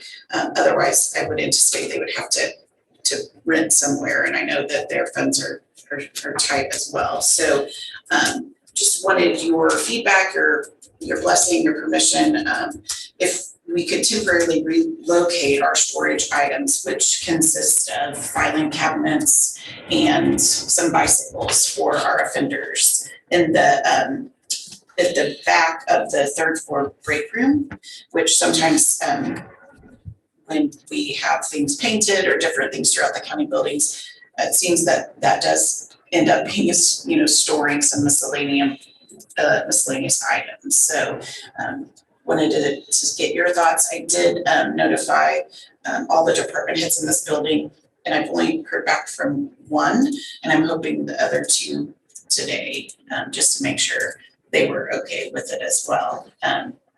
So with that is the only thing that I had today, but definitely wanted to make sure that was okay on the closet on the 4th floor for COSTA. And then relocating our storage items in the back of the break room on the 3rd floor, so okay. Yeah, just as long as the other department heads are okay with it. Okay, I will make sure by the end of the day, if I don't hear from the 2 that I'm waiting on, I will reach out to them and get their permission. Do you have any questions about? No. I either talk too fast or. Okay. Well, wait a minute, I think But it's in person today. You usually do Zoom, don't you? yeah, so we came back, thank you. We all came back on Monday. Half are wearing masks that get theirs today, and the other half were comfortable in our locked area, not public. Yeah. Of course, when we're with clients or in the public, we have our masks on, but yeah, so we are back. We're back. Okay. It's nice to be back as a team, a whole team, and Functioning and. not having to hide the dogs when you're on Zoom and stuff, so. Oh, yeah, yeah. Hey, thank Thank you. you. Thanks for your time. Thank you. Okay, we got about 5 minutes here for Mike.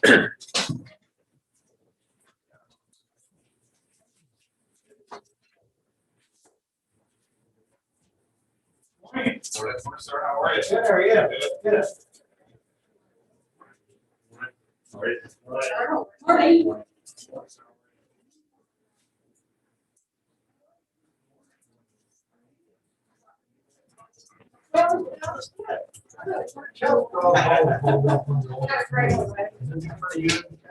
It is right now. 2 years ago, it didn't. It didn't have no rock on it, but yeah, it's doing pretty good right now. And they actually put some rock on it not too long ago, which amazed us, so it's doing all right.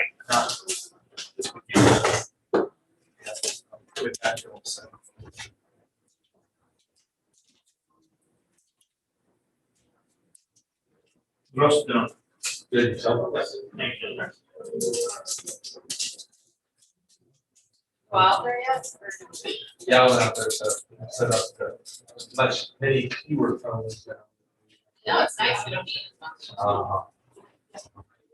Are your fingers tired? No, from what? Oh, from texting this Yeah, from morning? texting. No, whatever. I just gave up. I'm not gonna go down that rabbit hole, that's not. Saw that. Oh, yes, I did, yes.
Wrapped up.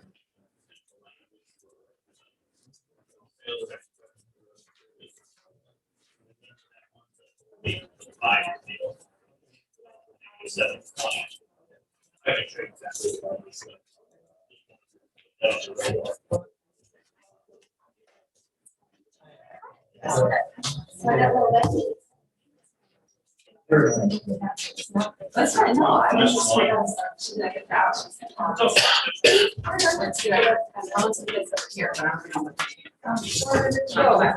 Yeah, she's like.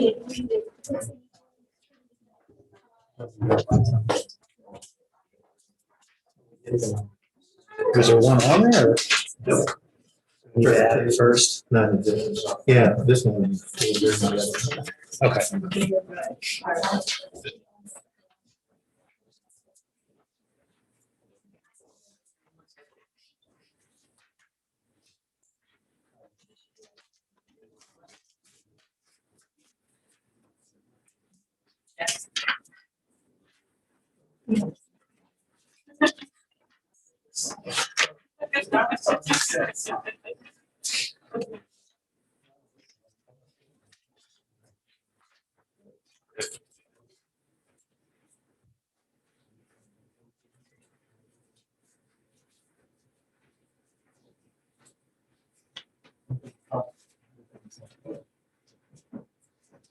Assistant fire chief got a little trouble, community in Kansas. I read that article. I think you did it in another county too, right? That's what I read. What was that? I didn't read that. The assistant fire chief starting fires without. Oh, no. What do we got? Not this county. We had We that have had problem. a volunteer firefighter do it before in this county. Like I say, we had a year or two ago. Guys, it's 10:05. It's Mike's time. We can talk about that later. Was it bored, there were no fires? Good morning, Commissioners. Mike Buller with the Noxious Weed Department, HHW.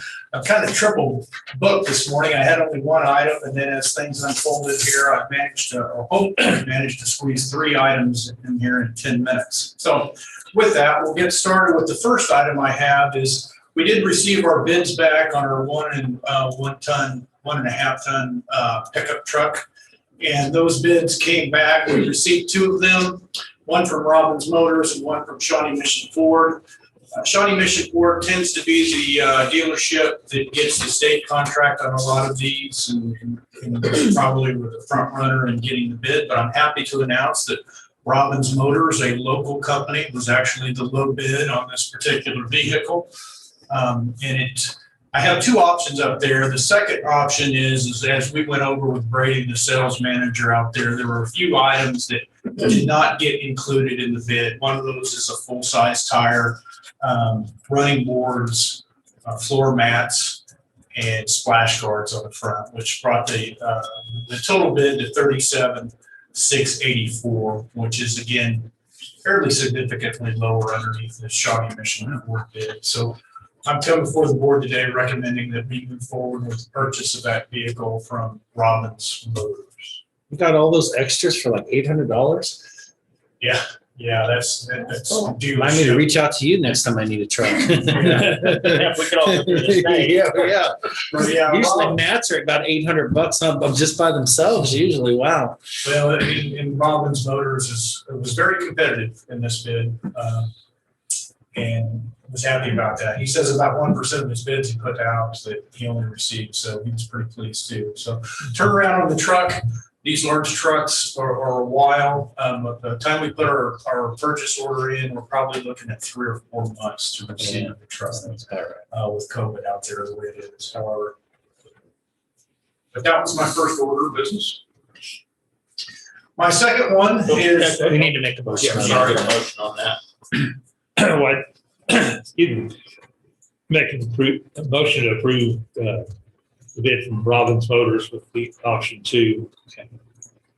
Second, Okay, it's been moved and seconded to do the option 2 bid with Robbins Motors for not just weed department. All those in favor?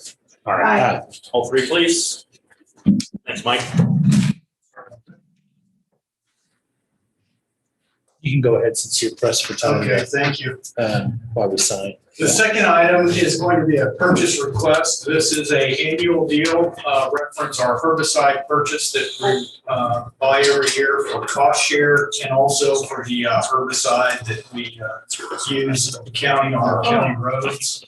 This year is going to be a little different, as I was in front of you on my staff meeting reporting that with COVID, the embargoes, and then the big freeze we had down in Texas, the price of herbicide is kind of, well, quite frankly, it's up and down. It's all over the place. So I have set aside, I have a budget item of $90,000 a year for this, and I'm requesting to spend the first 45 here on the first chemical bid of the year.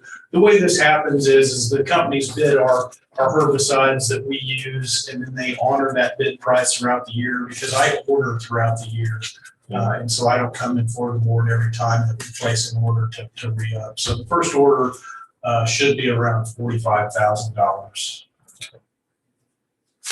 Need a motion if you'd like to accept that bid. Why is this for purchase of materials? I mean, is there a dollar limit why they have to come? We don't, Yes, everybody, sometimes somebody has to pay for the own. 10,000. Yeah.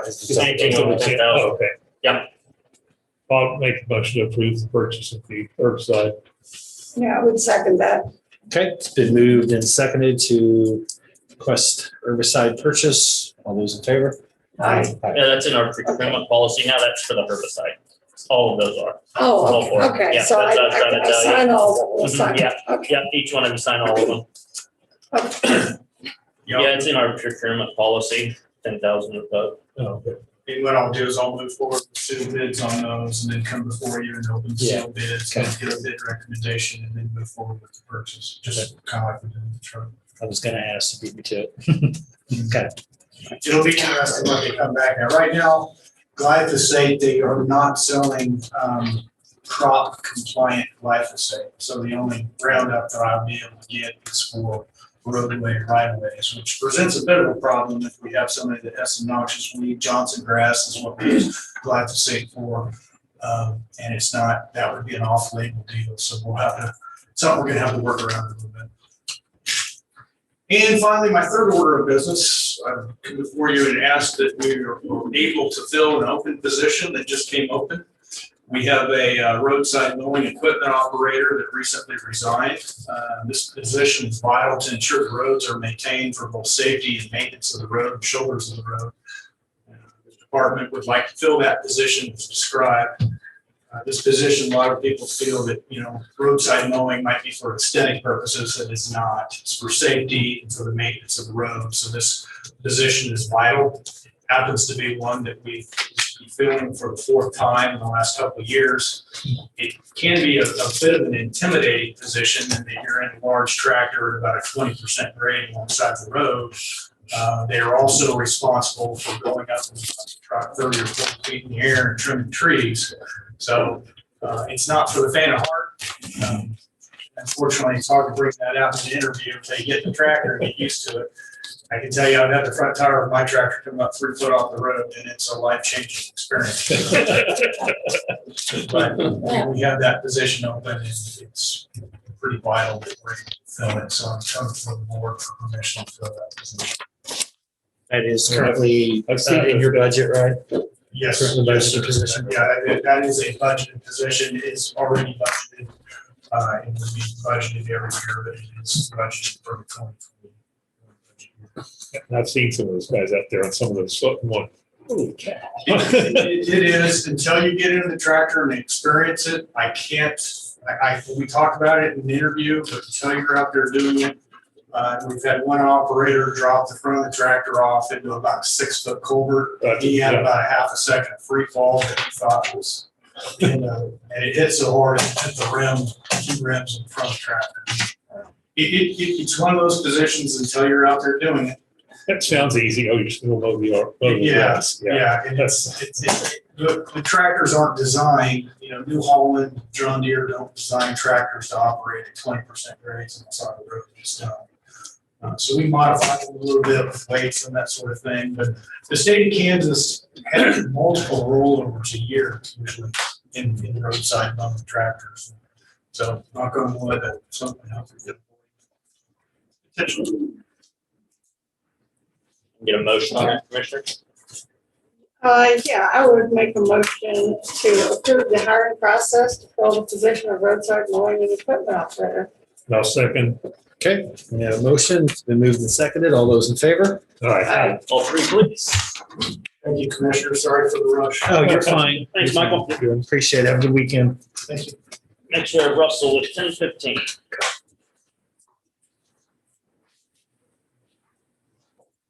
Morning.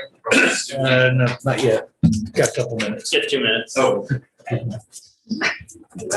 just heard my name.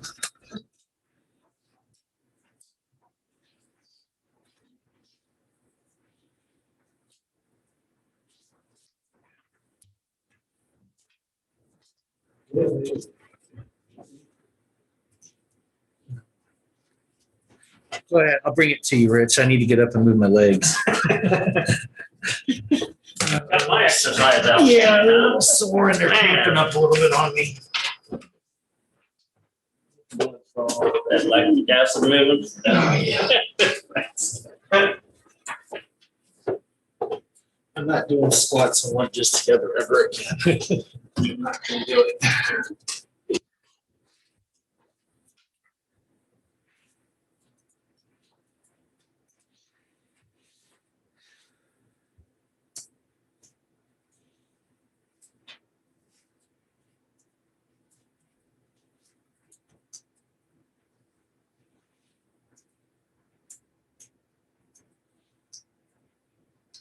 Ready, John?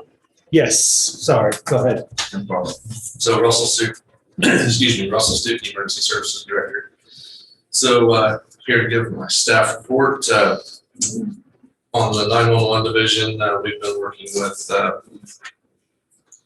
Kate Palm and L3 Harris and Councilman Holman to finish up the radio system. We still have a few things that they need to finish up on that. Still waiting on some of the spare parts to get shipped in before we can finalize that process. Working with Eric Sievertson from KSU. He's in their communications department. Very valuable radio resource as part of that system. And K-State's getting their tower. Hopefully it will be online by the end of this week, if not next week, which should hopefully help a lot of the radio issues we're having as far as coverage areas, especially here in town, down in Aggieville at the RCPD substation and throughout the downtown area. Worked with RCPD and FBI on working to put together an agreement for them to be able to utilize our radio system when they're in this area, working in this area on different cases. Participated in several different meetings, as you can see there. We completed the 911 revenue and expenditure report. We're doing most of the work on that. And as part of that report, they typically just automatically pick out 5 things to flag to look at in more detail. And so That last bullet there talks about the 911 audit issues are resolved and they've been closed, and those weren't anything that were an issue, it's just the things they looked at more detail. On the fire side, I originally typed this up last week and then had to push it to this week, but so we did some interviews last week for the deputy chief position. We've invited 3 candidates in for a second interview. One of them is with us today, and so we're showing him around and some of the things that would be his responsibilities if he were chosen for the job and accepted it. And we're still working on getting dates for the other 2 to come in and do that second interview.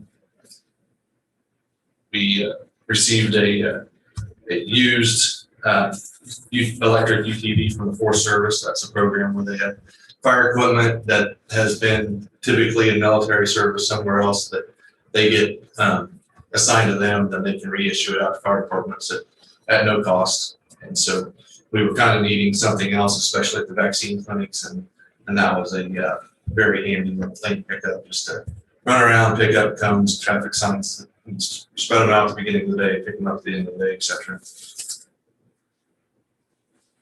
Attended several different fire department calls and trainings, working with human resources, one county on our policies and procedures that need to be updated.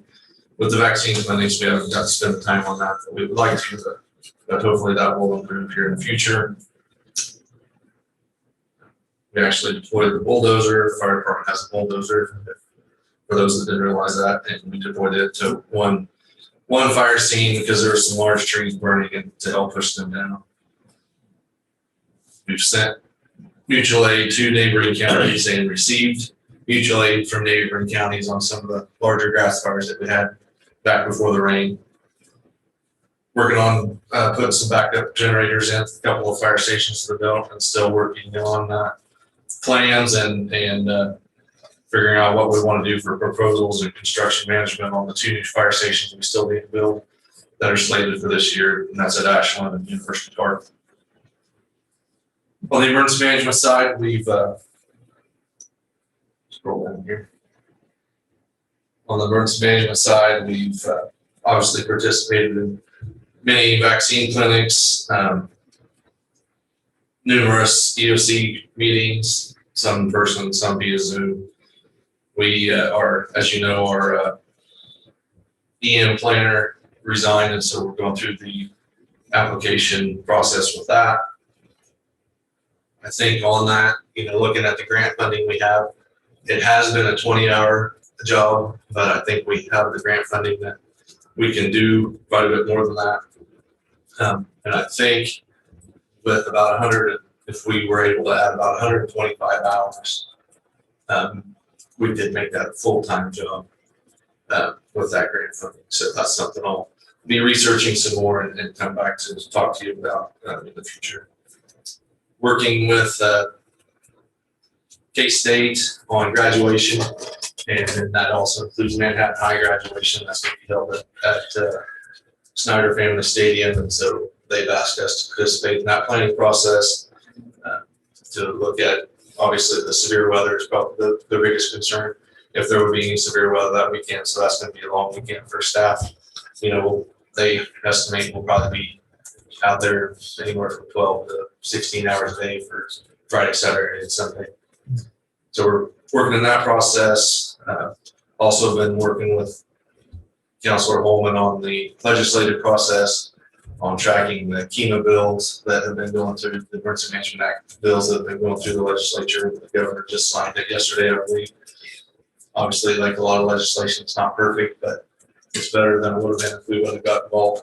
So we had our hazard mitigation plan approved, set to KDM, participated in statewide tornado drill, and performed quarterly homeland security checks. The document that you have is fire department run report for the period of February 18th to March 17th. And as you can see there, we have 67 different types of calls.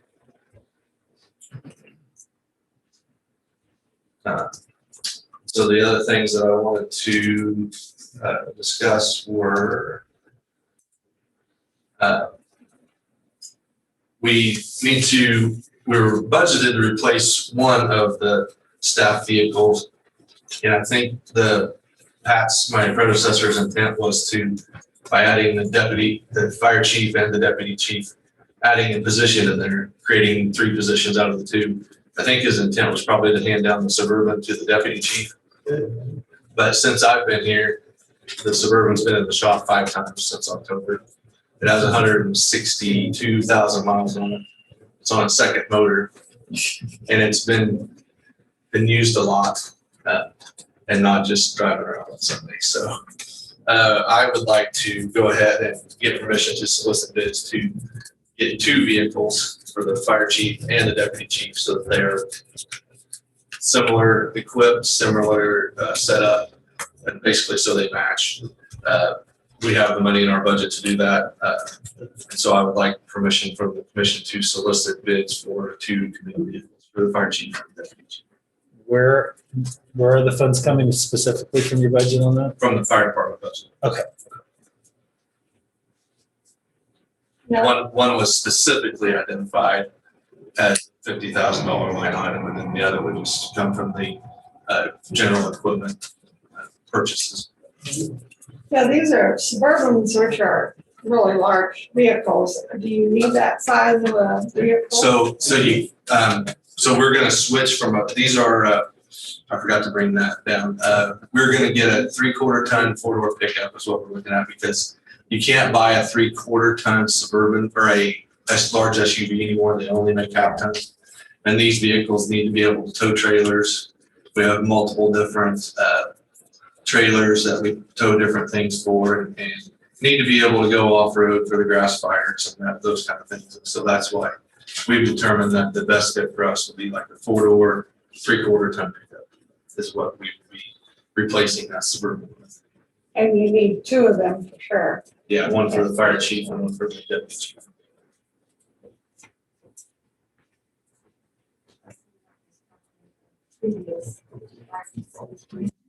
And so as you know, previously, it was just the emergency management director / fire chief and the deputy chief. And so my position drove the Suburban, and then the deputy chief drove a 1-ton 4-wheel drive utility bed truck that also had snowplow connections to plow snow in front of the fire station, and carried fuel tanks in the back too. So if there was a large fire out, especially in the north, but out away from the fuel stations, you could take fuel to a fire truck out doing the job, so they didn't have to come clear back to town just to get fuel. And then we have an older utility truck that's a 1-ton truck. So the plan is we would retire the older utility 1-ton truck. The previous deputy chief's truck would move to the service truck position, so we could have the snowplow on it. You would be responding to a car fire with a snowplow on it, and those type of things. And then, of course, the chief's vehicle. And so we would retire an older vehicle, move the previous deputy chief's vehicle into that service vehicle slot, and then have these 2 vehicles from the chief and deputy chief. And just so you know, we already have an approval for a vehicle for Russell. Half of it to be out of CFP and half of it to be out of fire. So I'm driving a pool vehicle from the shop right now. Okay, so that's what I was gonna ask. These are for them, but you've got, One's already ordered for me. we've already got one coming for you, right? Okay. John. We're not having public comment. Yeah, that was at 8:30. All I want to say is, what would the logic be in buying all the vehicles for all your staff the same? And then you could work them out as they mile up, and you have the same vehicles. But you should drive the same parts for yourself, and it's the same type, just like this. You have the same cars. Right. So when they don't have close and not different. So Right, that's our idea of buying the 2 at the same time, so they do match. you try to match them, all of them, and that's it. Every time you hire them up. If the manufacturers don't change things. Go ahead and change the shape of that truck. If you did before, was that makes sense? Put the topper on the back.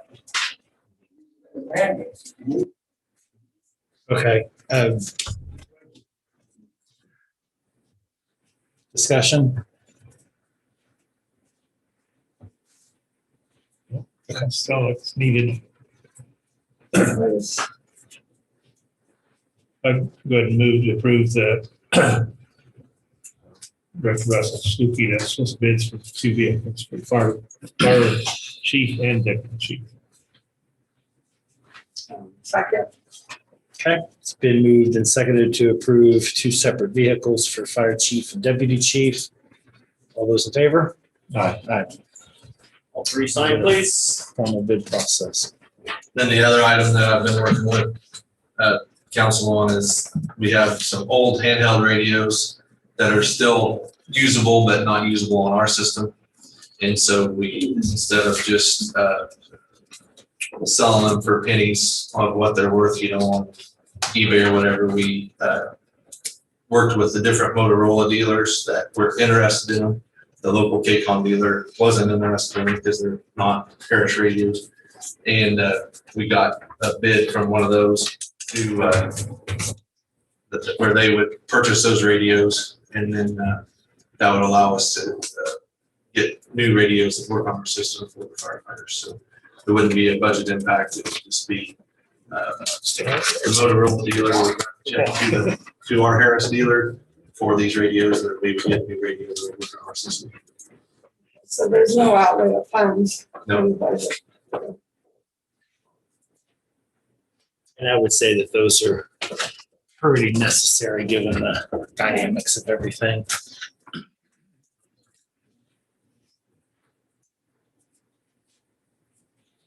Clancy is who put together the document that I believe you have in front of you for each radio.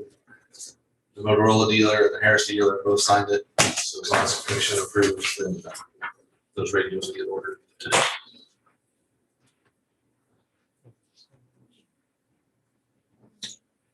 Will require a motion. If there's a- Is that with TBS? Pardon? Is that what you're saying, is that they agree with TBS and KCON? Yeah. Yep. I moved to sign the agreement with TBS Electronics with KCOM to so that upgrade handheld radios for fire department. Yeah, I'd second that. Okay, it's been moved and seconded for purchase of handheld radios. All those in favor? Aye. The commission doesn't have any other questions for me. Back to work. Okay. Russell. Thanks, Michael. Yes, sir. Thank you.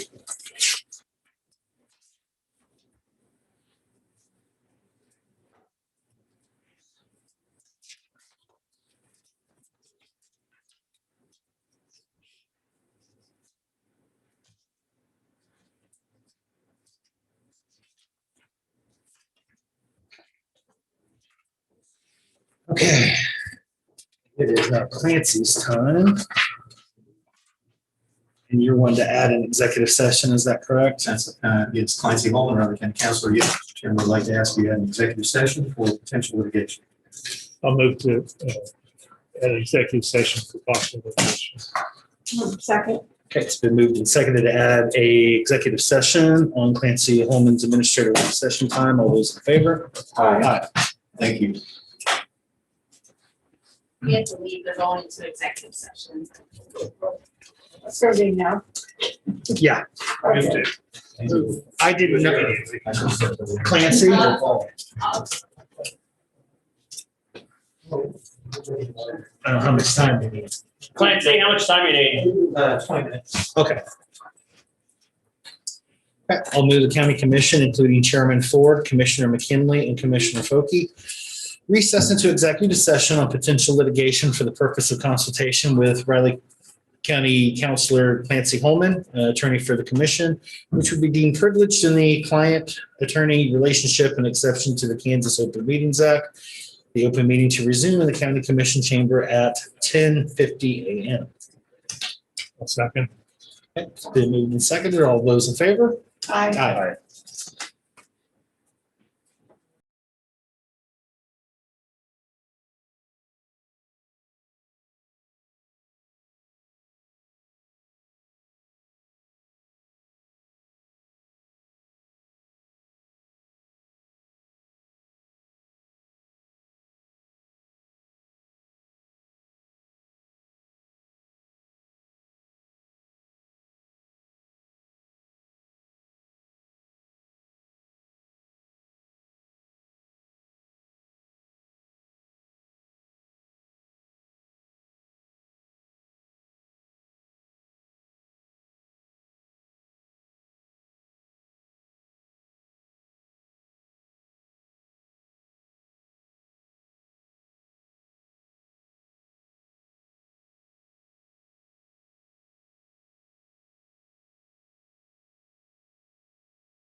Okay, I move the Board of County Commissioners come out of executive session.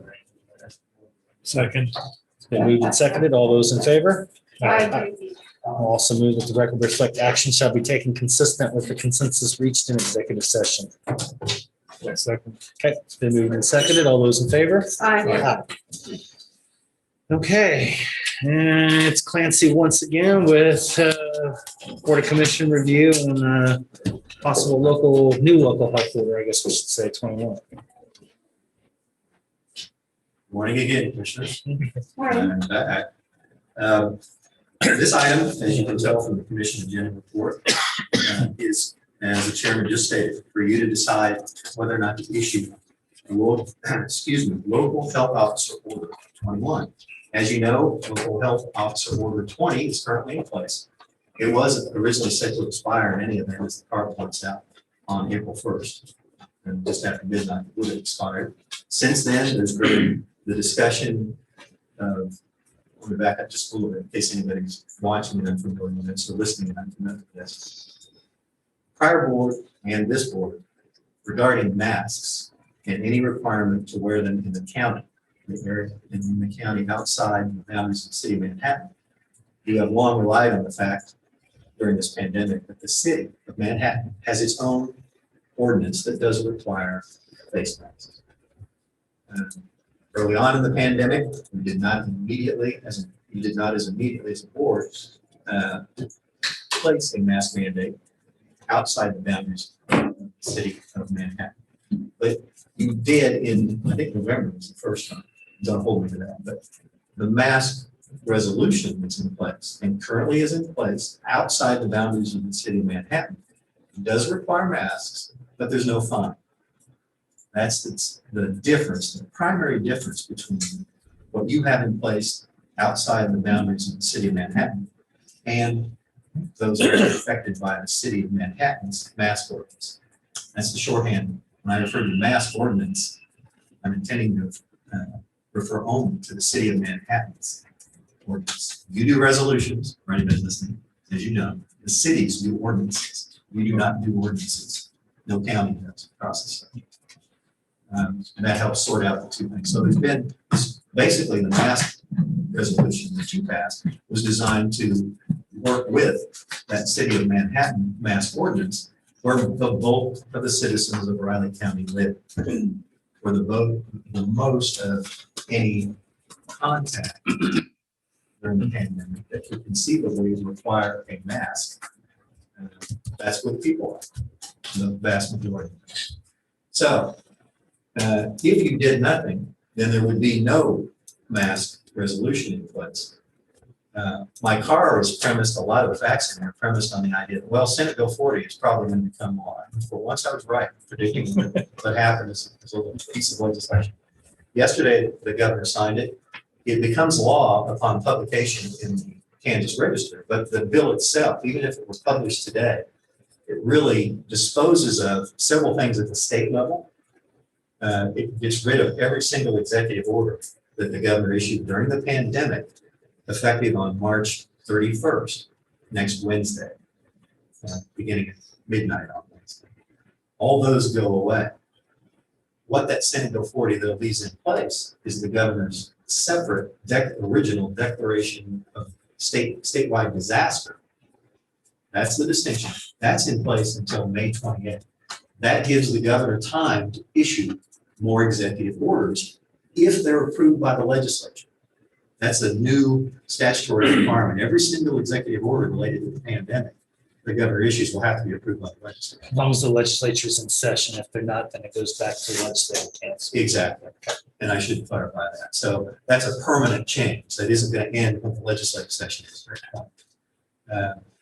Now, that's a big change, all right, because the governor will have to issue, but she still can. She's planning on it. And she does plan to, based on the information that's out there. She intends particularly to reinstate the statewide mask requirement. And it will have to be defended in order, not by us, but defended at the state level if that's to stay in place. The legislature may not allow that to go forward. But regardless, what happened on masks before the Senate Bill 40 was signed by the governor City of Manhattan, as my car says, they did decide to extend their own mask ordinance until the end of, no, until May 16th, actually. So May 16th. The board, knowing that, had already had a discussion about extending local order 20 by its terms, okay? The current one, or new order 21, really, because we haven't done amendments by the confusion of amended order 20. It does not make a lot of sense in my opinion. That would not, so you've not done that. But the order before you is before you because of the terms of Senate Bill 40, which will become law upon publication and will certainly become law by March 31st of next week. There's nothing wrong with you adding an overlay of the things here. That's why my car points out, you will, by having this presented to you today and making the findings that are in the motion here today, if you approve this order, you will have jumped through the procedural hoops that are new.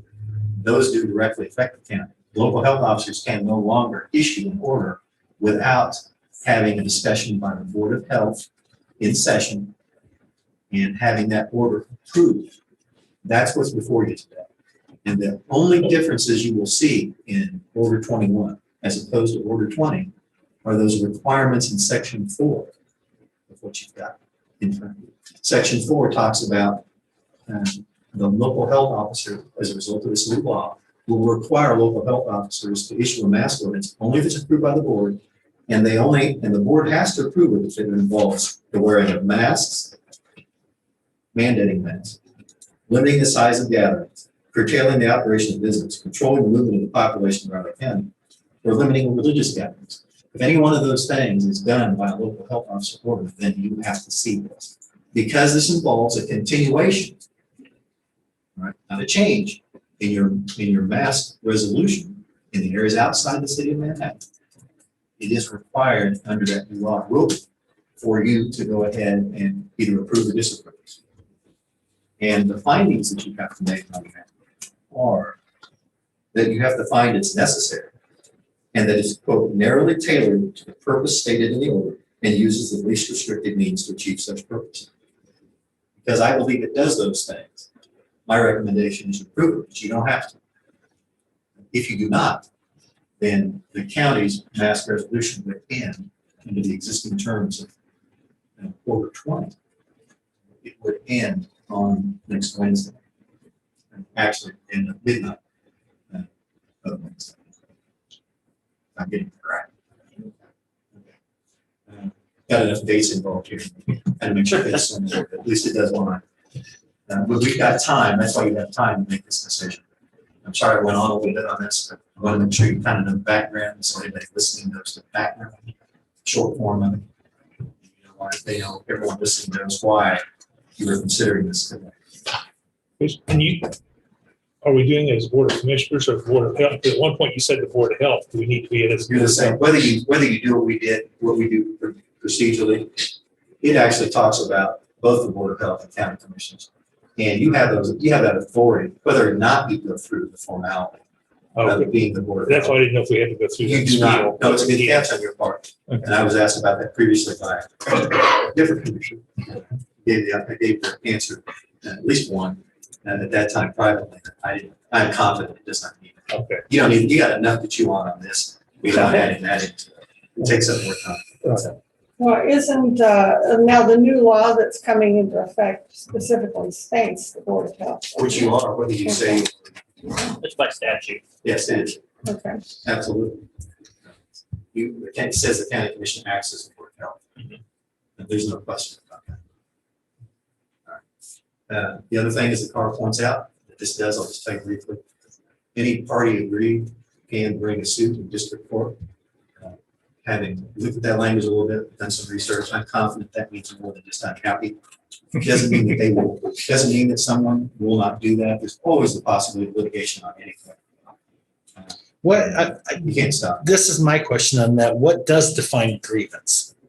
There is no statutory definition. Right. So how do you defend or prosecute that in the court of law? Logic. That's the only thing you got. You do have an unrelated, there's one consumer protection statute I found that actually says aggrieved person or aggrieved party. doesn't really seem to fit here, but it does require at least some level of injury. That would be, and that's what I would argue, if defending against such a suit, you still have to show your damage, some cognizable damage, not just you don't like it. I mean, how, in this particular case, because it's not a permanent law like a seatbelt law or texting or using social media while driving or some other means. I mean, Which portion is not permanent law? this isn't. I mean, we're not putting it in, you're going to wear a mask for the rest of your life. I mean, And that kind of. and define it as an actual statute at this point in time. Well, no, when you make a decision, it's legislation. You're doing that through your home rule, basically your home rule authority, and allowed by statute or not. You are allowed by statute to do exactly what you're doing today. Right. So that's really legislation, right? But you've got an end date on it. And that goes to what I was saying about, is it tailored to be the least restrictive under the circumstances? I think this is a great example. Okay. When the only thing you've got is a mask requirement. And as the car says, you've got 10 exemptions in there that mirror what the next governor's order is probably going to say. Because what's being out there publicly is the governor is going to revitalize the former statewide mask mandate. So I don't see that changing. And I think this is a very moderate course. But you certainly are entitled to take the opposite view. Any two of you could decide today, end it today. I think there's reason enough that Julie could provide that maybe that's not the best idea, but that's why you're sitting. You can make that decision. Be glad to answer any other questions you've got. Or Julie, you want to make any kind of statements on this for 21? I'm not saying you have to.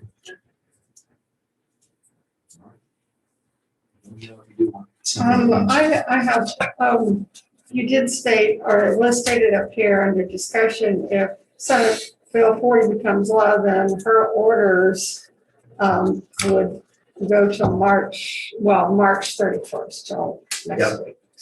That's how long they last. Okay. They're gone as of next Wednesday. Yeah, there's only 10 of them, I think, out of the original set that are disappear. Her plan is to reissue all the other ones starting April 1st. And I'm hearing that 2068, which is the state mask mandate, she's actually wanting to tailor that to where it basically conforms the entire state, and counties will not have the opportunity to opt out of that. And that one will go till, we don't know. Well, it'll fall in line with whatever the emergency declaration is. So at least until May 26th, 28th, Well, whatever that date but is. it may be back if the legislature's not gone. Well, sure. And I'm sure they'll have that battle, but that's saying that's what she's planning on. Sure. Whether it works out that way or not on those, I don't know. If she makes that, extending that thing, but it still has to be cleared by the legislature, is that correct? She no longer has authority on executive orders specifically related to the pandemic. Does that go through the House and the Senate then, or? Well, yes, it'll be both chambers. Mhm. And when they're not in session, as we said, legislative board council, I can't. There's some Finance council, there's a judicial, there's three parts to that. Something less than the whole legislature will Yeah. decide after they go out of session. But will it be in effect until they cancel, or it won't be in effect until they approve it? No, they have to, We have well, to prove it. I believe they have to prove it, yeah. I think That's they do. I don't approved. think they get a chance to look at it and decide something good. So we're actually filling in the gap between now and then, or April 1st and whenever. But you could look at it that way. Actually, the reason it's before you is because we had a real good sense that this Senate Bill 40 was going to become law, one way or the other. And you'd already expressed the desire to have the countywide resolution on that in place until May 16th to accommodate K-State and the other schools locally, have the commencements over with, so that a big portion of the population, in theory, leaves town. Which is a different dynamic for us than most of the rest of the state. I mean, maybe that's the same thing for Douglas County, and it really doesn't even fit for Sedgwick County due to other things. So it's unique to maybe a couple of counties, a couple of places in the state. I mean, that is what it is. My goal has been in recent times is I want our schools to stay open. I want our kids to be able to be in school and be able to do so safely. I want our businesses to be able to operate. If they decide to place restrictions on themselves, that's their deal. But without any control, without any restrictions, and we're at that point. And I want us to be able to continue to work on our vaccination process. And I have a couple of specific ones in this process, and I'll discuss those in a second. But those two things are accommodated with this at this point in time and still provide some level of safety and support. That's where I've been with it. And I think we're at that point where you need to have a date. We need to have an end game. We need to have an end game. I don't know about you guys campaigning last year, but this has been a year up and down with these. And so I feel good about where we're at. I feel good about where we're trending, where we're heading. So for me, as far as I'm concerned, this is it. We get to May 16th and I'm done. I'm done with it. Unless we take some catastrophic, tail backwards, that would change the discussion there. But outside of that, I'm done. Just done. I think, don't we have like a percentage, if it goes above a certain percentage, you would consider doing another order, which pray that doesn't happen. But Yeah, we've been under 5% now for the last. So the answer, you need to come up here and find online. Take your mask. Yeah, we've been under 5% now for the last 2 months, and I think in our criteria, we looked at 5 or 7% to look at, those restrictions again. So I don't see us going in that direction. But the option's always out there, so we're hoping we can get this into time. Yeah. Well, and one of the things I was going to suggest in this process too is, I don't know, every other Thursday, something, put this on the agenda and discuss this and discuss it specifically or where we're at, direction we still need to head between now and May 16th.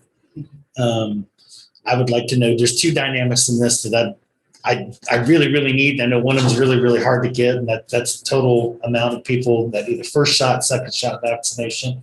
I know you're keeping track of the health department, but we need all those numbers. Yeah. Whether it's at Dunn's or Dillon's or Walgreens, we need all those numbers to effectively make the best possible And also choice decision right now. And the second part of that is I would like, and I noticed you sent that this morning, the difference between where these cases and the things that are happening outside the city of Manhattan and the things that are happening inside the city of Manhattan. And the city's going to do what the city's going to do. I mean, I'm staying in my lane on that one. But in terms of what we need to do for the rest of the county, I need to be able to track with that data too. So somehow, some way, we need to continue through this process up and through May 16th to keep that on the radar so that everybody knows why we're doing what we're doing. And this is the rationale as to why we're doing it. Yeah, absolutely. And I do have an answer for you on at least an estimate right now as far as how many people have at least had their first dose, and that's about 23,000. Okay. I think there's 62,000 that are eligible to get the vaccine. So do the math and see what percent that is. But that's an estimate of what we found this week so far. And that includes the other entities like the pharmacies. Yep. Okay. So that's if you need roughly a help on third. that, I'd be happy to help you get information too, from pharmacists. Yeah, it's been a little hard to gather that information. Yeah, and I understand, but it's really, really hard to make some of these type of decisions. A lot of people don't think we're ever going to get rid of them. Yeah. And I think a lot of people are deciding not to get vaccinations because of that, because what's the point? And that's not the message that we need to send with all this either. We need to send the message that we're doing this for a particular reason so that we can get on with things and get back to a point in time in life, pre last March or pre-early last year. And there's a lot of people that don't have the confidence that that's what's going to happen. So, But when you said 62,000, is that taking out is that still, I don't know what the ages of 12 and under, is it not Yeah, counting? 16 and over. So that's, that would take out all of those younger. And does that take out the four?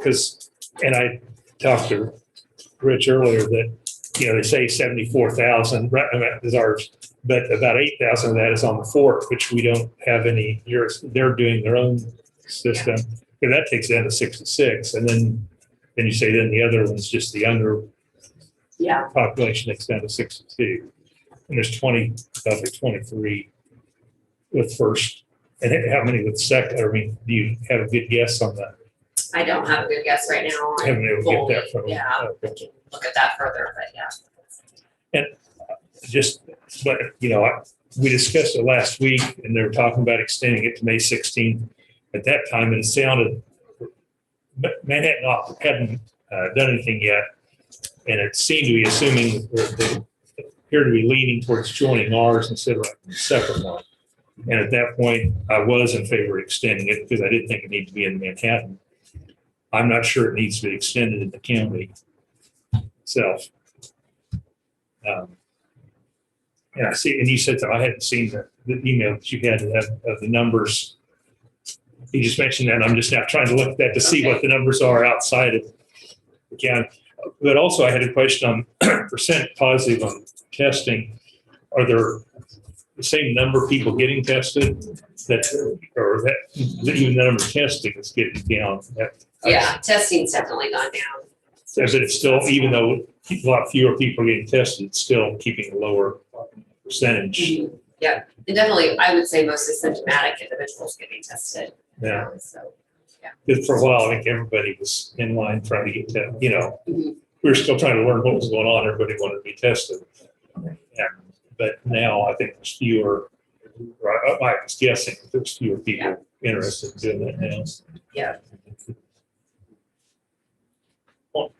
Can I just ask, what's the 8,000 Fort Riley? 8,000 people that you're talking about that are on Fort Riley? There's a section of the county,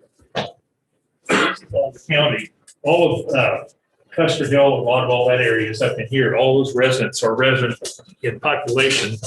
Their population is or within the county. When you talk about the total county population, So they're sending military and military beneficiaries off the coast to get vaccinated. they are. Yes. Oh, so last I heard If they they were have doing it. are having an issue with supply, and so we've already vaccinated some soldiers for them and sent Oh, okay. doses because they've had an issue.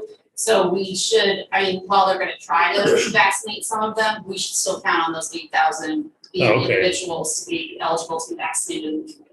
Okay, because my understanding was that they were all doing a lot, but I'd also heard that their process wasn't going so well. But they're here.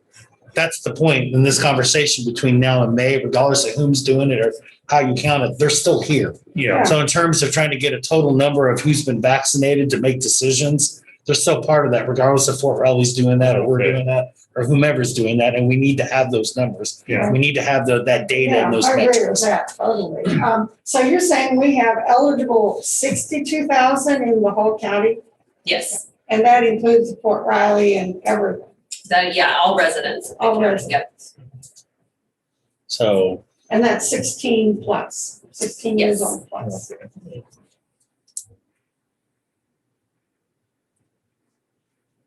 But Julie, we don't have vaccines right now to vaccinate those Right. 16 to 18. So we've only been given the Moderna vaccine and very few Johnson & Johnson, and that only allows us to vaccinate 18 and over. So there are, I believe, some places in the county that just have Pfizer vaccine, the pharmacies in town. So, Mhm. but yeah, we can only vaccinate 18 and over. Well, I'd really like to keep track of those numbers because that's very important. Sure.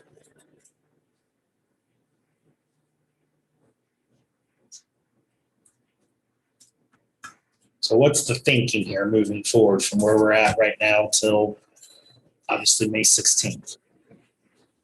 I'd like to see it continue to May 16th. For the order.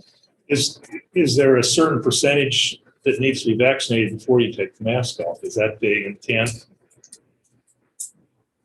Yeah, we want to try to reach as many as we can. Oh, I know, yeah. 75% would be ideal or higher, but see what we can get with our campaign. We're supposed to be doing more campaigning to try to get more people vaccinated. What we're kind of seeing is that they're getting their first dose and then not following through with the second dose. We really want to do some more campaigning to try to make sure they get fully vaccinated. Yeah. So Oh, yeah. I'd like to at least see 75%. And I realize that May 16th, that means that our population drops, as the students that move out, which is, I guess, would affect the percentage, but some of them have been vaccinated too, so. We had our first clinic January 1. Our first vaccination clinic was December 22nd or something. Okay, With so, Phase 1. okay. So you take December 22nd, right before Christmas, to right where we're at right now, we've got about a third of the population. That's approximately, trying to do my math here, 1, 2, a little over 2 months. Yep. That's about the time frame we're working with from now until May. I don't think we're going to get another third myself. Yeah. But, you know, it seems plausible that we're working on going to be in the right direction at that point in time. Well, yeah, I agree, but the fact is, they're not big one county. In most places outside of Manhattan. I will say that more and more places now have the vaccine, whereas in the beginning, you know, it was basically just us in the hospital. More pharmacies are now carrying it, so there's more opportunity to get the vaccine.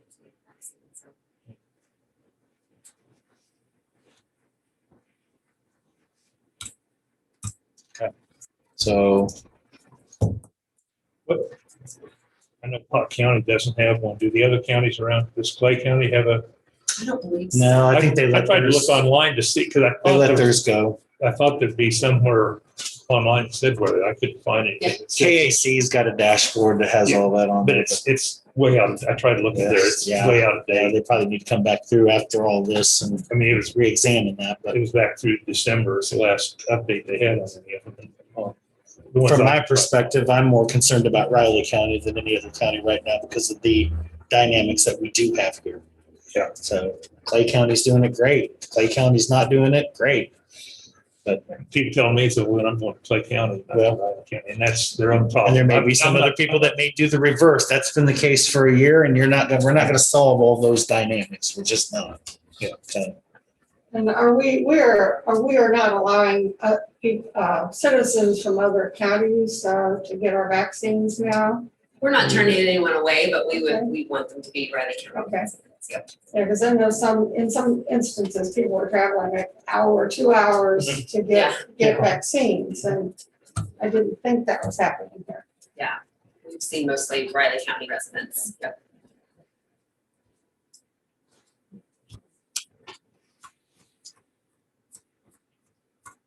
so where do we want to go here? Well, are we ready to make a motion on this order? Have we discussed it thoroughly enough? I'm good with questions or what I've had, but I've just, and I've, like I said, I've been looking at a lot of stuff over the last few days, because I know at one point that was our order, was a recommendation instead of a requirement last year at some point. It was, but as school came online and more of the population came in, and to me, that's probably the biggest of those dynamics right now, even as we sit right now. Some of the reason why I'm comfortable leaving it in place until May, but I'm making it clear that that's it for me. Like I said, unless the state ultimately forces our hand some other means outside of SB 40, or we just take some catastrophic slide backwards, I can live with it.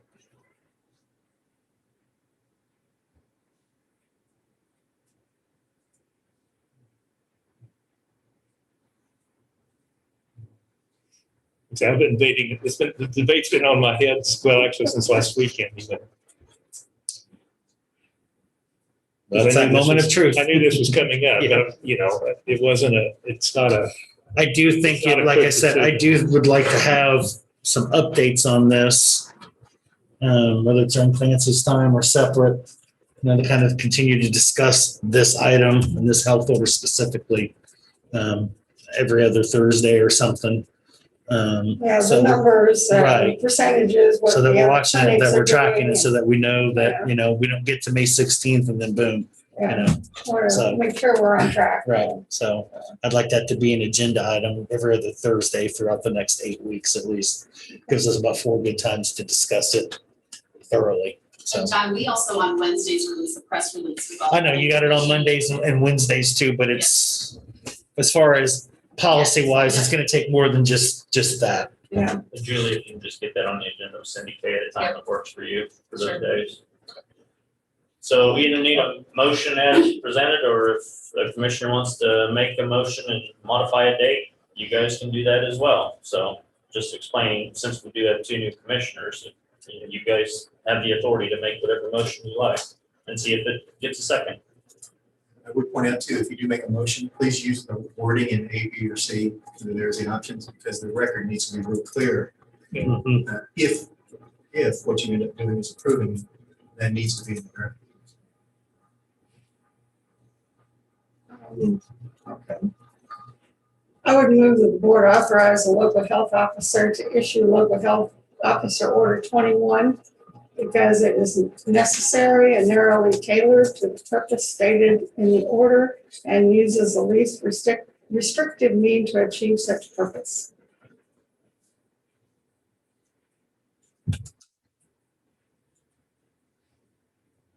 I'm gonna go ahead and second it. Is there any further discussion, observations? Okay.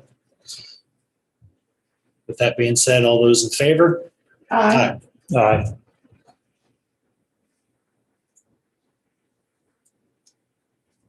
Okay, thank you. Thank you very much. Thank you. Thanks everyone for coming down. Thank you. Yes. That's okay.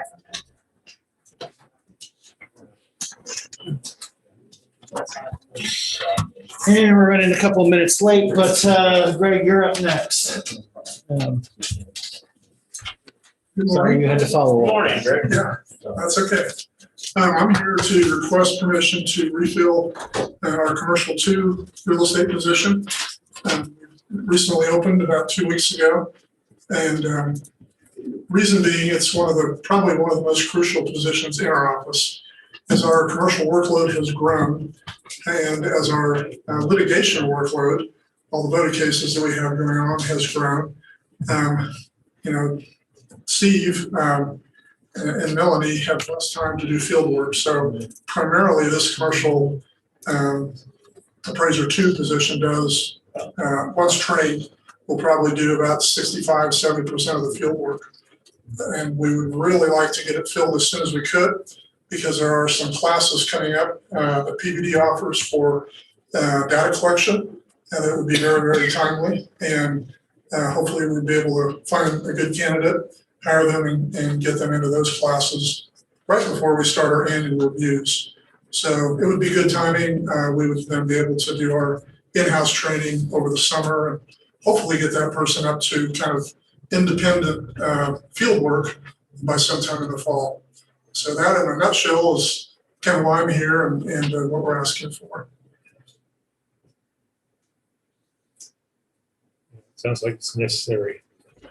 If I can get a motion. I move to approve the recommendation to refill the position. What's the name of it? Commercial appraiser 2. I would second that. Okay, it's been moved and seconded to refill the commercial appraisers 2 position. There is no changes, no job description, any of that, Elizabeth? Okay, just. Now it's all current and up to date. And, I believe we were at an entry level step when we hired the person that's left. Okay. So there would not be a budget impact either. Okay, well, that was gonna be my second question, so, okay. Okay, that's all I had. Anybody else have anything else? Okay, it's been moved and seconded. All those in favor? Aye. All 3, please. Thank you very much. Mhm. Thanks, Greg. Yep.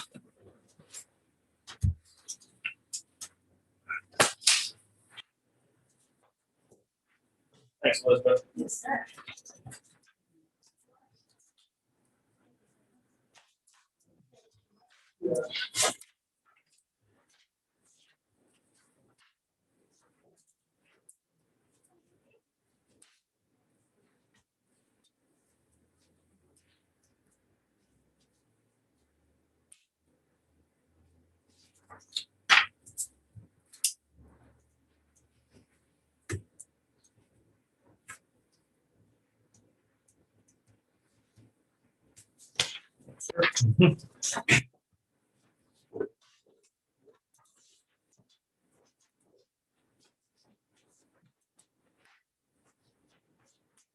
have, one last question.